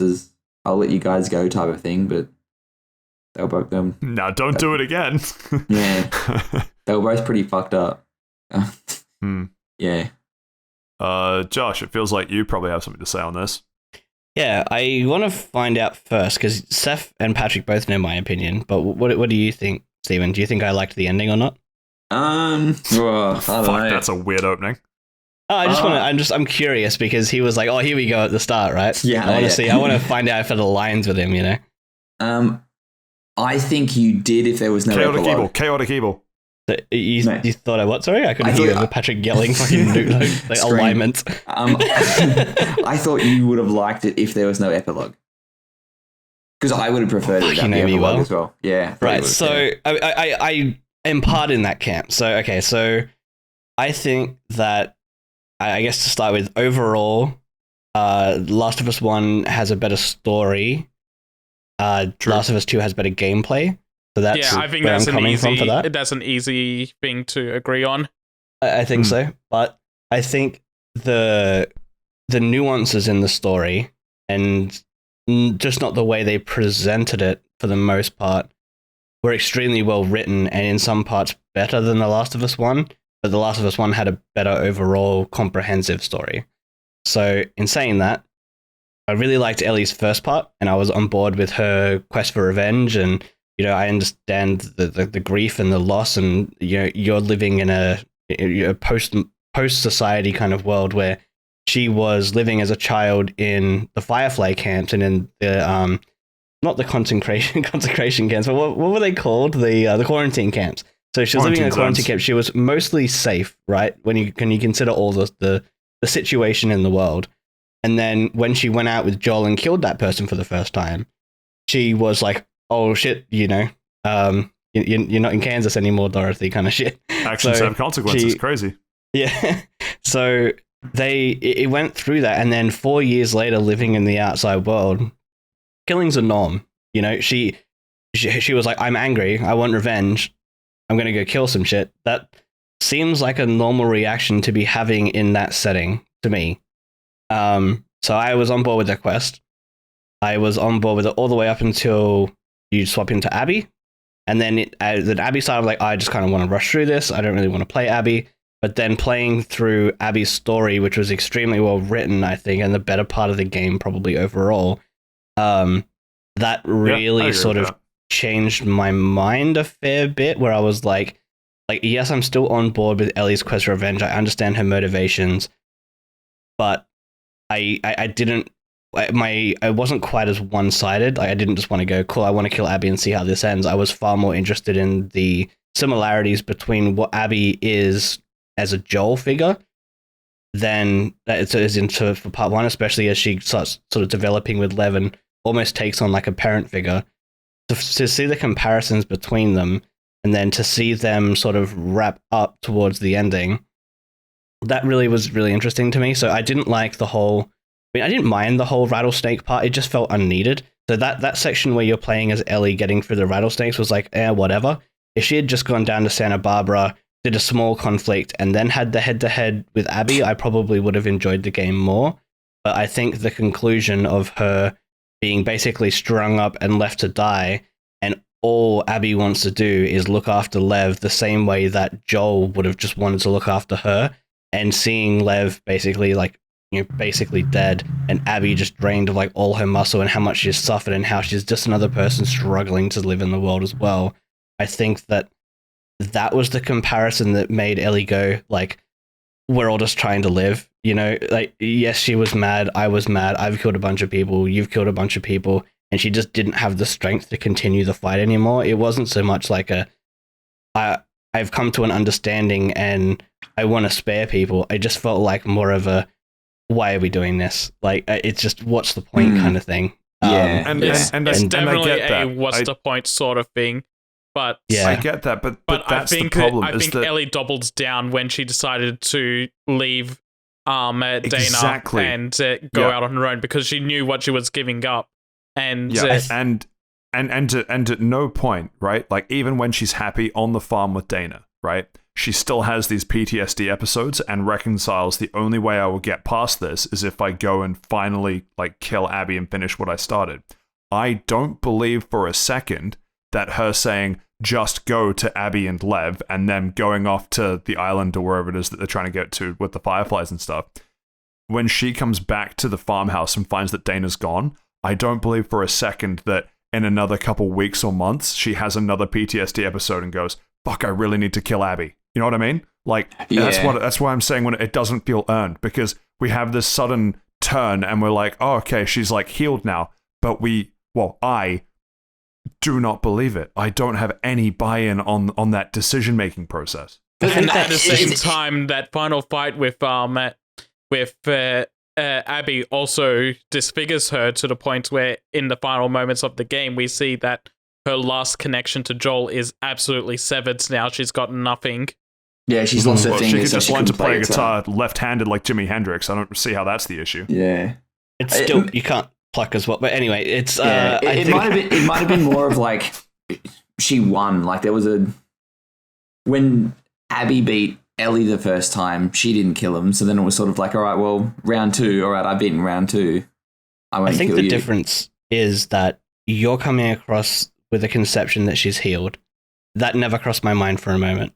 If you're living with something like PTSD, especially in the real world, for the most part, you're living with that for the rest of your life. You can learn coping mechanisms, but it will pretty much always be there. And that what it seemed like to me wasn't, I'm healed, I can leave. It was, I have to learn to accept this. That murdering this person that their I guess daughter figure, or son figure rather, doesn't make sense in the context of things. I don't think anymore in Ellie's mind. It just seemed like it wouldn't even be a means to an end. It would just be why,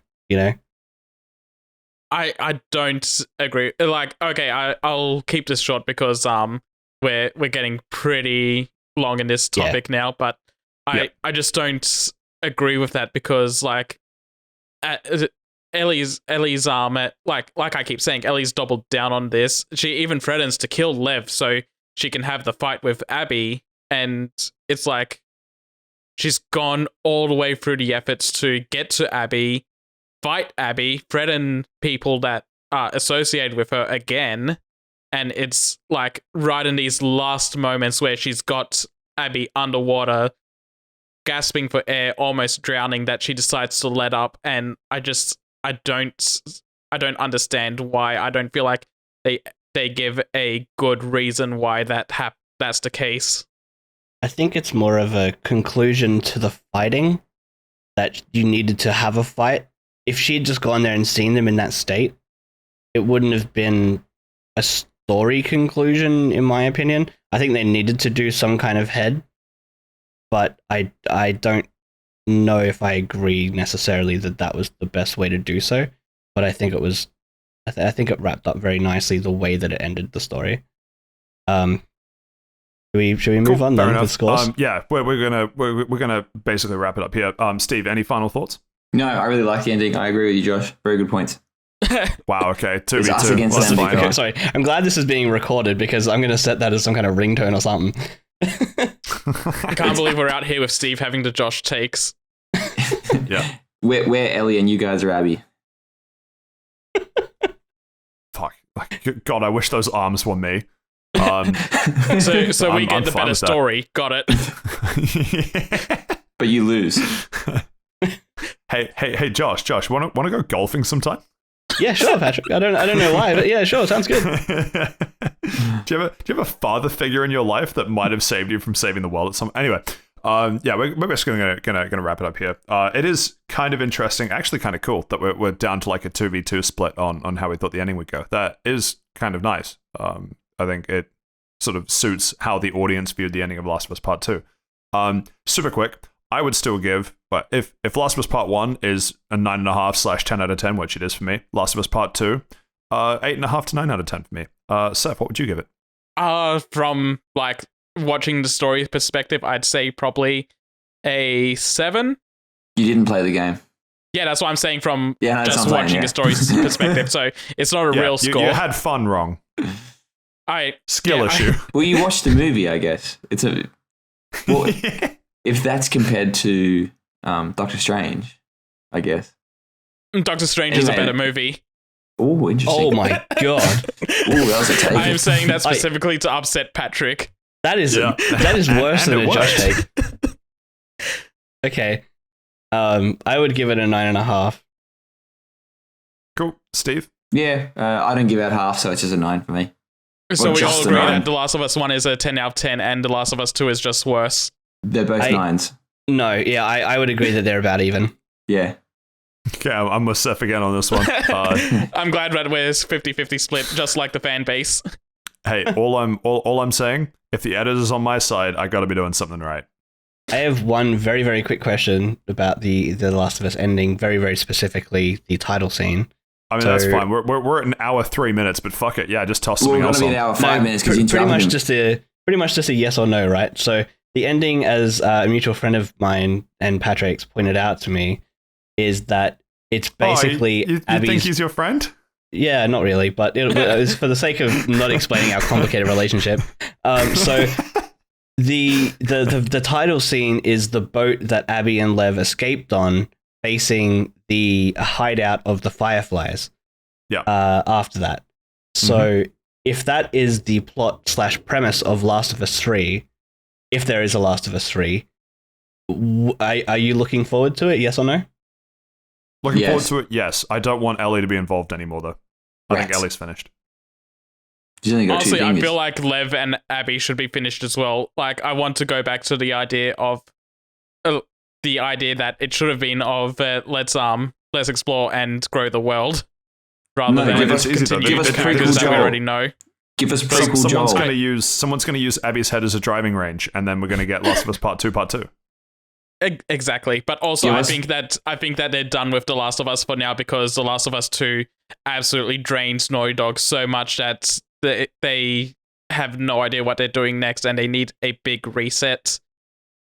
Like The Last of Us 2 absolutely demolished that studio. What do you reckon they do? Like in the Crash Bandicoot.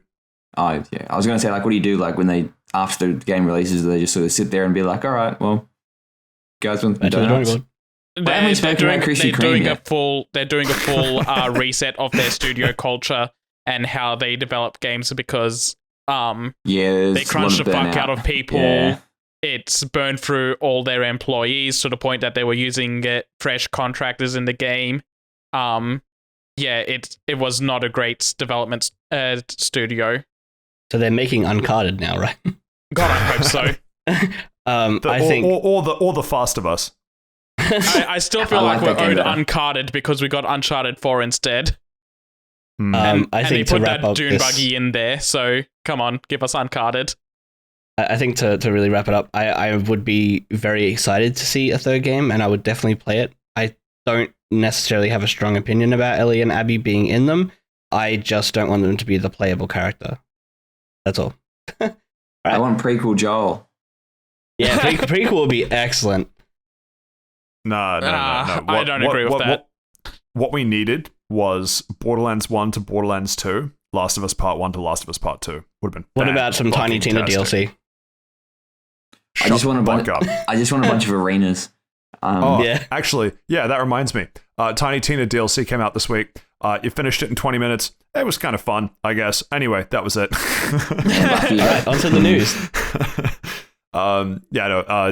In more serious news, in more serious discussion of that, there was the second of the 4 Season Pass Tiny Tina's DLCs that came out. It lasted all of, it took me about an hour to finish it because I was playing it on the highest difficulty and I was playing it by myself and it took a bit longer than it should have. But same length as the previous one, which everyone went, Jesus Christ, Gearbox, what are you doing? But some of the gear was a bit better and they actually tried a bit more with the story this time. So I and all of the community want to give Gearbox a pat on the back for not being as shit as their first DLC, but they get a big "you tried" sticker. They get a very big "you tried" sticker. Anyway, that was my quick minute-long Tiny Tina's DLC wrap-up, and that does bring us to the end of Round the Lounge. Finally, good discussion, perhaps a little bit long. 5 weeks in the making. Yeah, exactly. 5 weeks in the making. Probably couldn't be helped. And that brings us to the end of Round the Lounge for this week. Thank you to everyone for that engaging, perhaps slightly too long, we'll leave it up to the audience, discussion on Last of Us Part 2. And of course, that does bring us into Part 2, boom, title card, for this week, which is, of course, the news. And opening the news this week, I really don't know what's in front of me. There is a gun to my head, and it tells me that I should read this out. Winnie the Pooh IP is now public domain, which means we have a horror film called Winnie the Pooh, Blood and Honey on the horizon. What the hell? This is terrifying. I love it.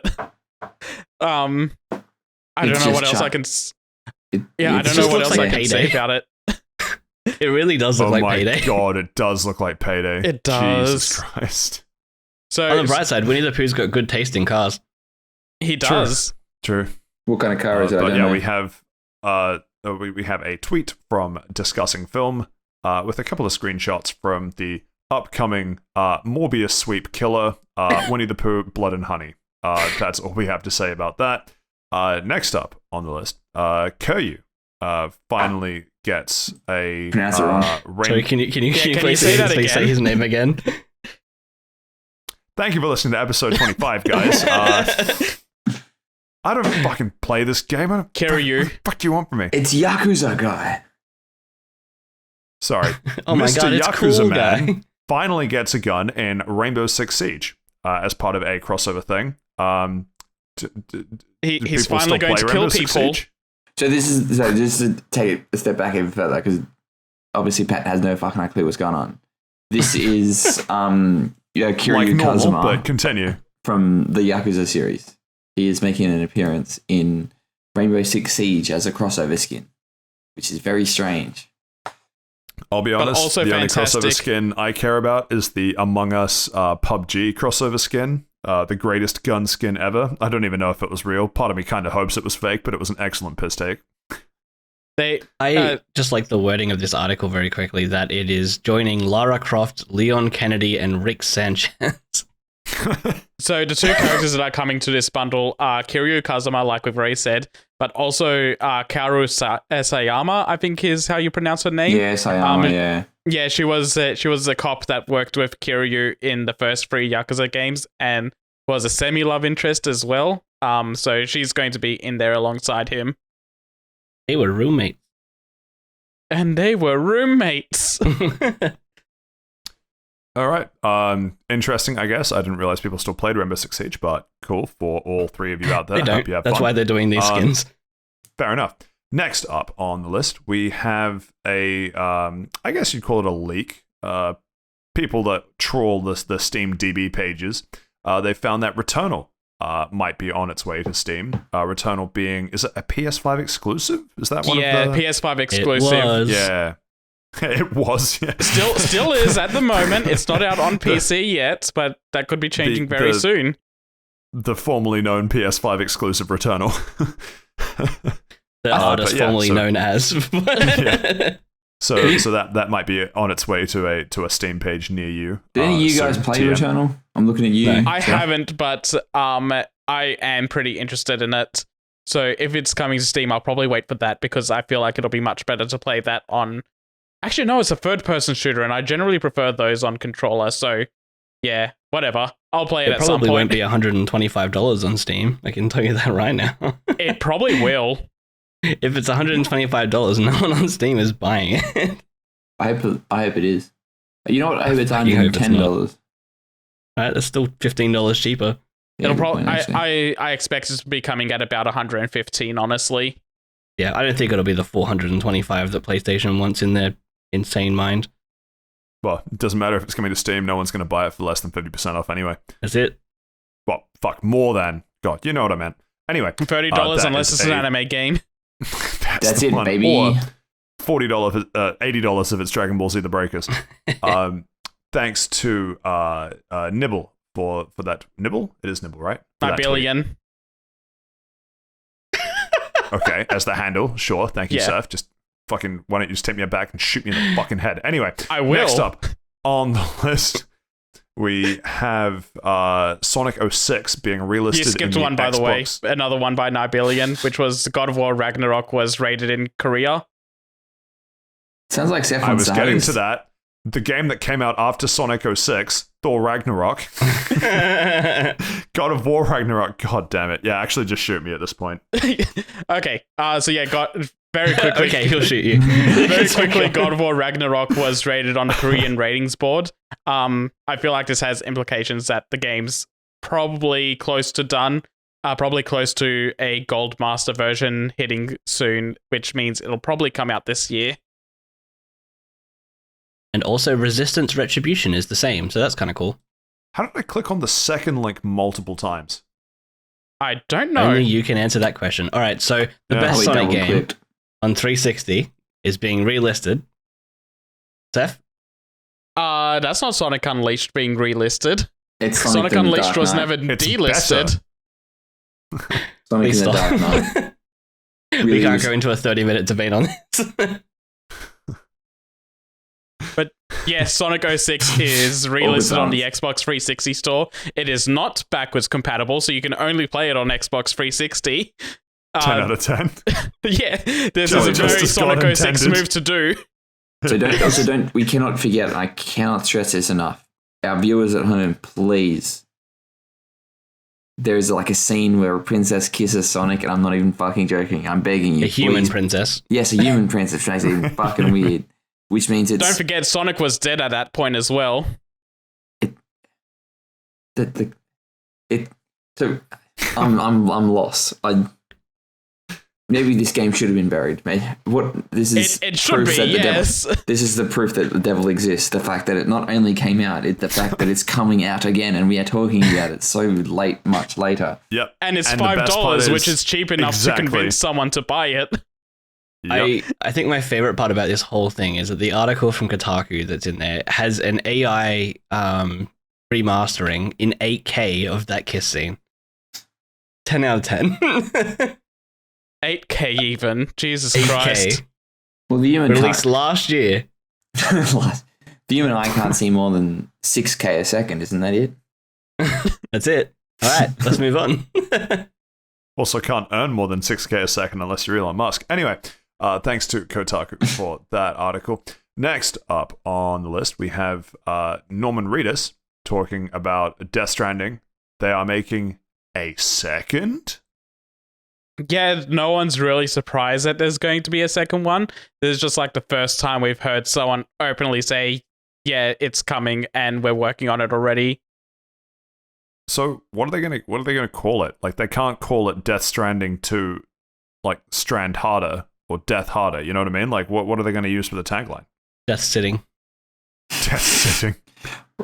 Death sorry, it would have to be stressing, wouldn't it? Stranding, not standing. Yeah, stritting. Yeah, Sorry. so stritting. What the fuck are you talking about? Death Striding. See, there you go. There you go. Silt striding. Shout out to my Morrowind boys. Alive Stranding. Death Stranding 2. Dead again. Yeah, I want to Stranding Part 2. I want to point out he was just like asked about he was asked he's got a lot of things going on. You got a book going on, you've got a final season of The Walking Dead coming out, the spin-off as well, and you're filming Death Stranding, the video game, and he corrects them by going, "We just started the second one." That's how this information came out. I also like that in the quote, so should also mention this is an article brought to us by Gematsu, that they name drop Guillermo del Toro, who I just really like as a director. He was also involved with the first one. Yeah. So I imagine he'll be back for the second. What's that movie he did with the monster with the eyes? Oh yeah, Monsters Inc. Yeah, that's it. Pan's Labyrinth. Sorry, not Pan. Just wait. Is it Pan's or just regular Labyrinth? I thought it was one Pan's. of them has David Bowie. That's Labyrinth has David Bowie. Yeah. Okay, so Pan's Labyrinth is the crazy one. Man, I had some friends come over. The crazy one isn't the one with David Bowie? Question. No, go watch Pan's Labyrinth. Like it's fucked. It's a movie. I'll tell you that much. All right, so Red Out 2. You want to know how they got those scars? Anyway, Red Out 2. We have word that it's. We just read out that title twice. Red Out 2. All right, moving on. Yeah, that was the joke I was going for. There we go. It got in my face because I brought this onto the docket like 3 weeks ago that it was getting a release date, and yeah, now 3 weeks later, it's no longer coming out May 26. It's been delayed to June 16. Incredibly based. Yeah. On what? As Shigeru Miyamoto is famously known for saying, a delayed game is eventually a good game.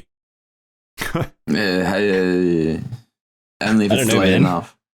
Have they played any of those World of Warcraft expansions?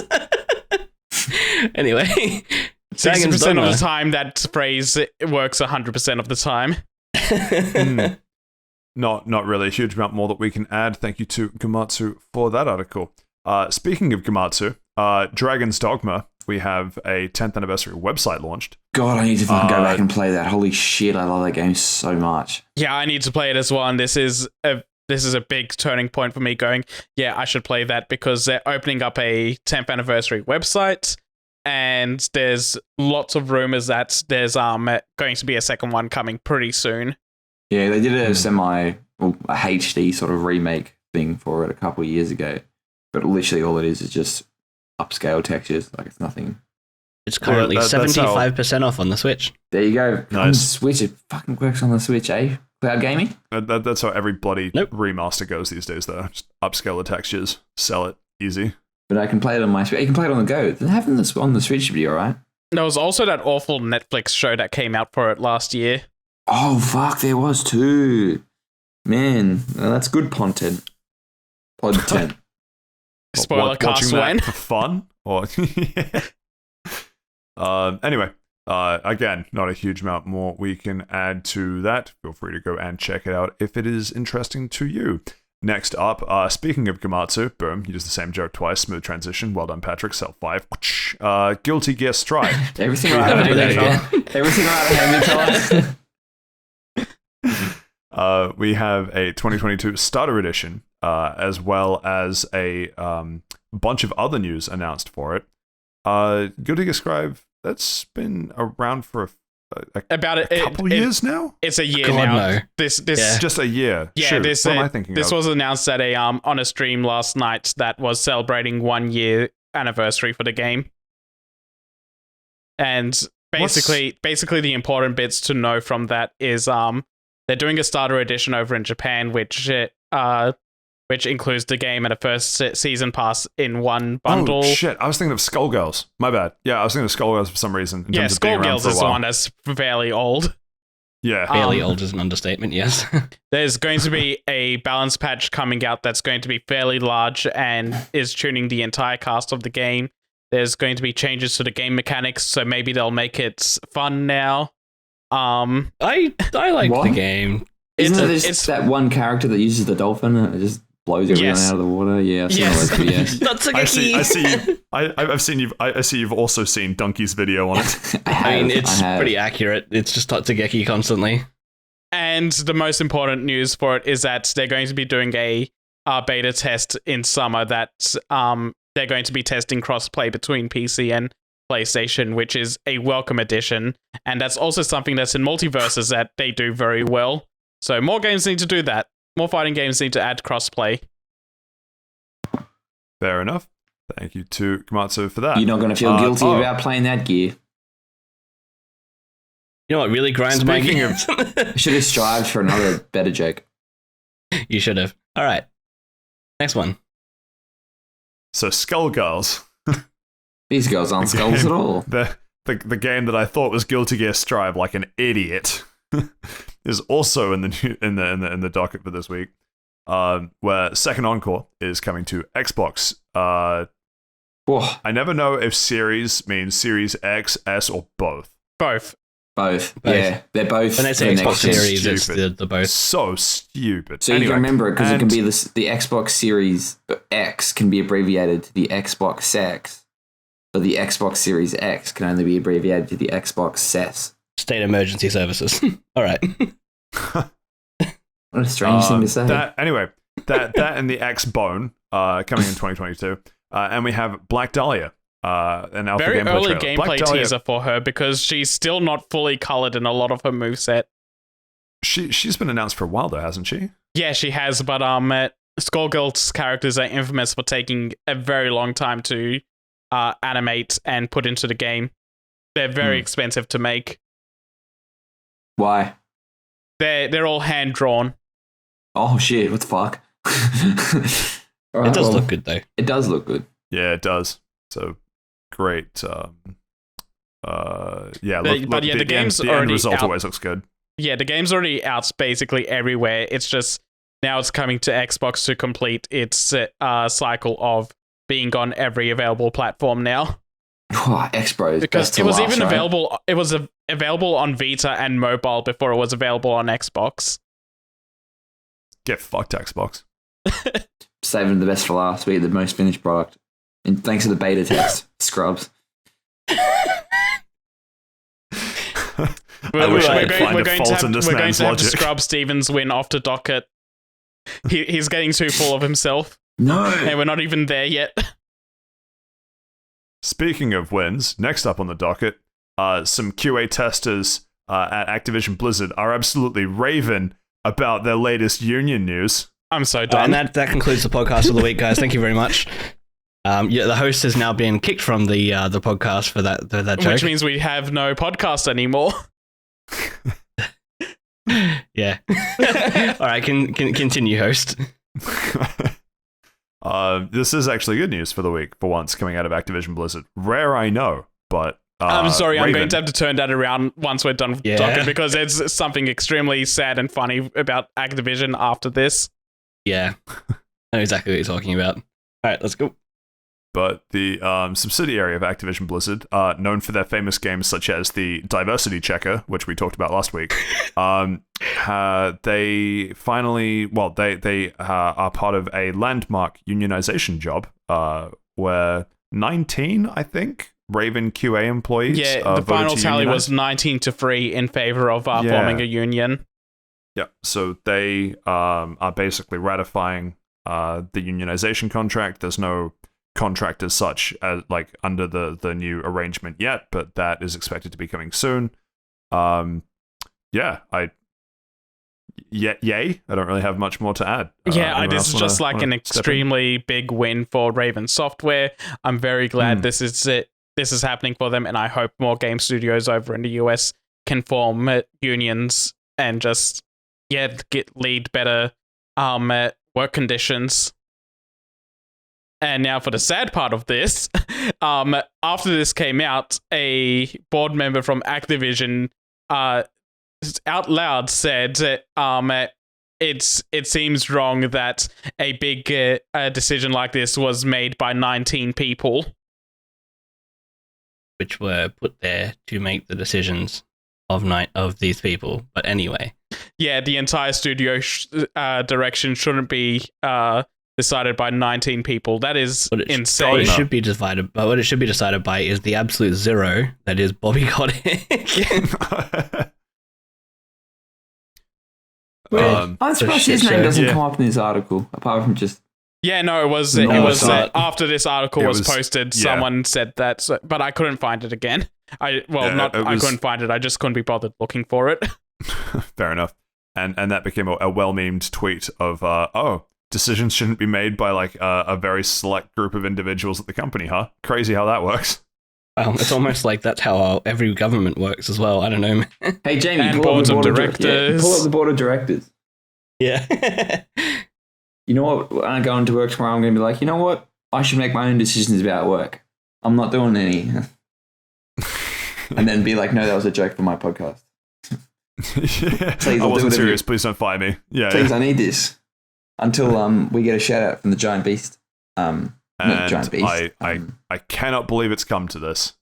But Steve, would you like to talk us through the last, the best, the part 2 of the last of the news docket for this week? We've done it. Take it away, Steve. We've done it. Thank God. Finally, Temtem is coming out. We've done it. It's leaving early access after fucking 3 years. The game to kill Pokemon is coming to everything. It's coming to PlayStation 5, Switch, Xbox. Oh, fellas, we've done it. When's it coming out? September the 6th, so ages away. So not Are you soon ready enough. for the delay? Look, if it gets delayed, it gets delayed. Look, I've said it before. I've said it again. I can't wait, but I can because it's going to be $70 at launch. So we're waiting for it to go on special. Steve has been out here waving this flag for Temtem to officially come out on Xbox, and now that he has it, he's putting the flag down saying, okay, I'll wait till it's under $30. It's not an anime game officially, so under $30, yeah. Yeah, all I'm saying is, we started this, Steve talks about Temtem, we're now at episode 25, Steve gets Temtem announced. Look, I'm not episode 50. He can play Temtem. First, that might actually timeline-wise, someone do the math on that. First, it was Wordle, and then it was that Ridge Racer game. But the other way. Now it's this. There you go. Things come in threes. The only thing that could be better with this is if it comes to Game Pass. But look, I thought you were going to say if it comes with a Krispy Kreme, but I guess that's a good second best. Yeah. So you want Temtem, or maybe when I get Temtem in 30 years' time for $20, whatever it is, I'll buy myself a whole dozen of Krispy Kreme and eat them. So I counted it. We'll be at episode 40. It'll be episode 40 that we're recording after this comes out. Well, get cracking, boys. We're going to have to do a couple of doubles. I thought you weren't buying it right away. Bumper episode. True. Anyway, it's very good. It's for those that don't know, it's like a Pokemon inspired game, and on the early access, it was sort of hailed as, oh, it might be the Pokemon killer. It wasn't. I don't think anything will be a Pokemon killer ever. Except for Pokemon. Yeah, but it kills it literally Pokemon will kill itself. Literally kills itself every time it comes out. It's like, wow. I can't wait for Gen 9 to come out at the same time as Temtem and for Steve to go, wow, this is great, and then play Temtem and go, this is shit. Yeah, let's like I'll pay for a Pokemon game full price, but that's different because those never come down in price. It's true. What am I going to do? Wait, they just go up after they've been out for a while. Yeah. In fact, after they come out, they go up. They do, yeah. Yeah. High Heart Gold being $200 just for the cartridge. You don't want to look at a sealed copy of Pokemon Red. Oh my god. That broke my heart to read. What about a Pokemon card that's worn around a boxer's neck? Probably is fake. Look, it doesn't matter. It's worth $1 million now. Anyway, so yeah, Temtem's coming out. You can all stop orgasming. We did it. I'll try my hardest. I can unmute the mic now, is what you're telling me. Hey, it's all white now, Josh. Brought to us by Gamatsu. And finally, I know I said finally before, but just because I had to throw it to Steve. Steve deserves it, you know. We give him a little shit here, but every so often you got to throw him a bone. You know what I'm saying? Thanks, Saif, fellas. You have some. Shut the fuck up, Steve. You have some PlayStation Plus stuff. You had your you moment. would like to. Back in the box. You have some PlayStation Plus stuff you'd like to talk us through. So basically this is just going to be covering the PS1 stuff because the new PlayStation Plus services have launched in Malaysia and some other Southeast Asia countries. And launched horribly, by the way, but we'll get into that next week, I think. Kind of. Things are a bit confusing at the moment, and it seems like some things happened by mistake and they're being corrected now. Anyway, the source for this is Mystic Ryan. Thank you for doing all the hard work because Sony has not talked about any of these features, which is incredibly stupid by them for launching a service and not talking about what's on offer. So the first good news for me, PS1 and PS2 games can be purchased. Just me, because this is something I wanted. No one else wanted this. PS1 and PS2 games can be purchased individually. You don't need to go up to the higher tiers and get them where they're included for free. PS1 games that seem to be roughly $13 to $15, which is in line with what they were on the PS3 store. Which also ties into, if you bought these PS1 games on the PS3 store before, your purchase will carry over to the PS5 versions of these games, which is, thank you so much for that. Also, bad news, most of the PS1 games seem to be their PAL versions, meaning that they're running at 50 Hz and they're much slower games than the NTSC versions of the games. Hopefully this gets amended later. People are speculating it's the PAL versions because they have more language options, but Sony needs to uncap the 50 Hz and make them run at 60 Hz full speed that the US versions of the games run at. Trophy inclusion is optional per game, so not every game is going to have trophies because apparently it takes 3 months to add trophies to these games, and so it's just going to be up to the developers if they want to do that. And now for the last bit is there's going to be some quality of life adjustments by having save states and games can be rewound. So if you make a mistake, just hit the rewind button, go back about 10 seconds, and you'll be all set. Do you really playing the game if you do something like that? No. But then at the same time, some of those old games are just hard, just for bullshit reasons. Yeah, well, get good, scrub. But the entire point of Prince of Persia was to have a rewind feature. What if you play the QuickTime events for that Spider-Man game? Was that PS1 or PS2? The really funny one where it's like, Spider-Man, help me, and then you fail the QuickTime that was event. on PS2 and PS3. Yeah, I would 100% have the rewind feature so I could fail those and then rewind, see what happens, then rewind to do it properly. That's the one, yeah, where you fail the QuickTime event and then Spider-Man help me and then just face plants and the building explodes. 10 out of 10. Yeah. Jesus Christ. Off the top of my head, I just want to mention some of the key games that were shown on the Malaysia store so far, for PS1 at least, was Abe's Odyssey will be there. Ape Escape will be there, and Toy Story 2, which is a fantastic game. I loved that game as a kid. Toy Story 1 game was excellent. I haven't played Toy Story 2. Well, if you've played Last of Us Part 1, then you know what you're getting so it's into. Buzz's Revenge. Oh, shit.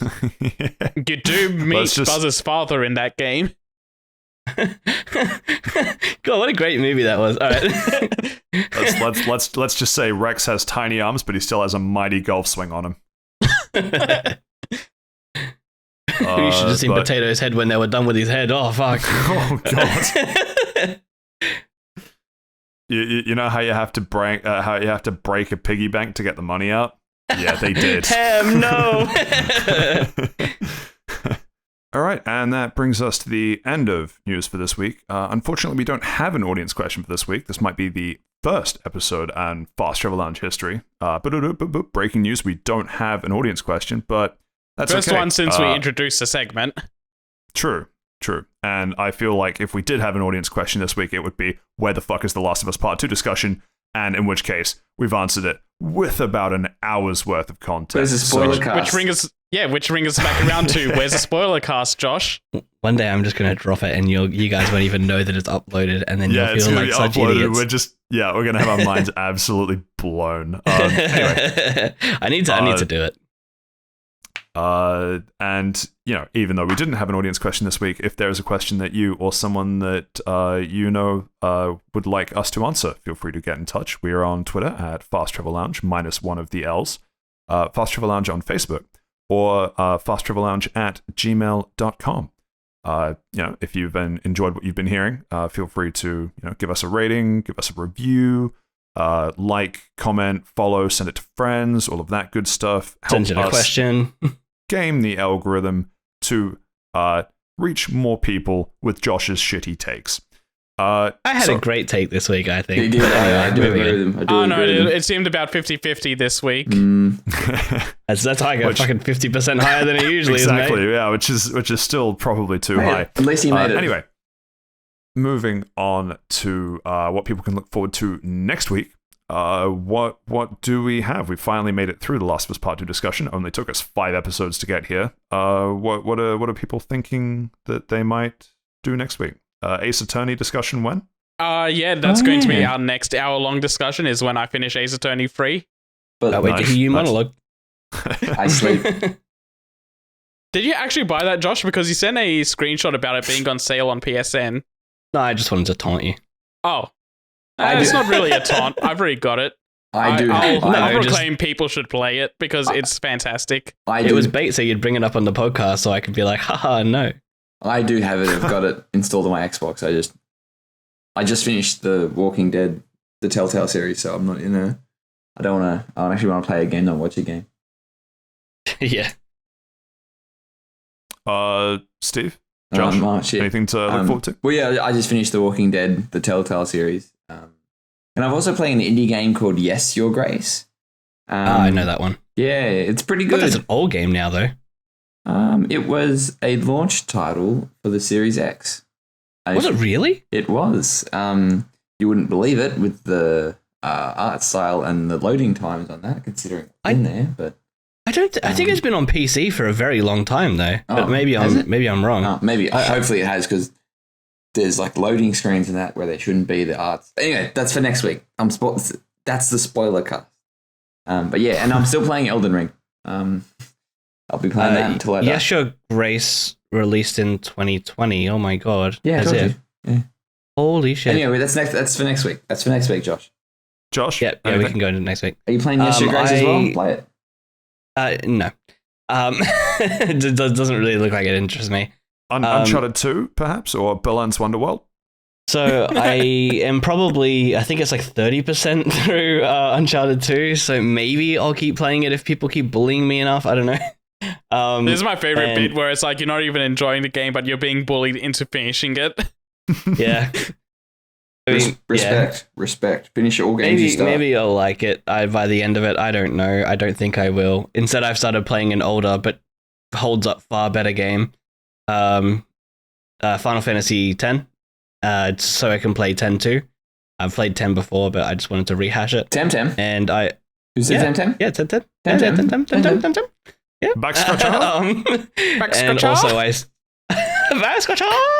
I also got the Final Fantasy VII remake finally because it was on sale for like less than $60, which is about what I would pay for it, not 125. So I'm playing that. I started playing that, so I'll probably smash that out and play at least half of it by next week. Cool. Well, what are you playing, Patrick? Fuck, I don't even know. Mini Motorways 2. Yeah. I booted Deathloop, actually. I hate that hot... fucking hell. I'm fumbling this up completely. Hot Wheels is on sale. That's the one. Yeah, Hot Wheels Unleashed. You're welcome, Saif, because I knew what you were getting at, because I'm pretty sure I posted that photo as well. You did. It's $50 for the collector's edition and $65 for the ultimate stunt edition in Australian dollars. So, get on that, Patrick. Maybe we'll see. Anyway, at least until then, I've been Patrick. I've been joined by Saif, Steve, and Josh. This has been Fast Travel Lounge, episode 25, and we'll catch you next week. Goodbye. Sayonara.